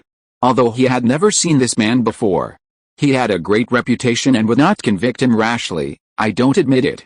Who would admit to something they haven't done? Bai Shiayu shook his head firmly. Uchiha Masachi saw this. His deep eyes were thoughtful. Since you don't admit it, and there is no evidence to prove your innocence, I can only detain you first. Shen Yu's expression became serious, and he took a step forward and said, I gave him that doll. If anyone wants to catch it, they should catch me. Uchiha Ling immediately said, you have just come to Konoha, and the Hokage has personally recognized you. It is impossible for you to do such a thing. There was a flash of sarcasm in Shen Yu's eyes, but he did not refute. After getting Bai Shiayu's hint, he stopped talking. If you are upright, you have nothing to fear. Bai Shiayu looked at Uchiha Ling deeply and said, what you did is nothing more than a clown in my opinion. After saying that, he followed Uchiha's Hangai and left. End of this chapter. Thank you very much for reaching the end. Don't forget to like. Looking for more exclusive content and immediate access? Subscribe to our Patreon. Remember, every like, subscription, or donation encourages us to continue. Thanks to everyone. See you in the next video.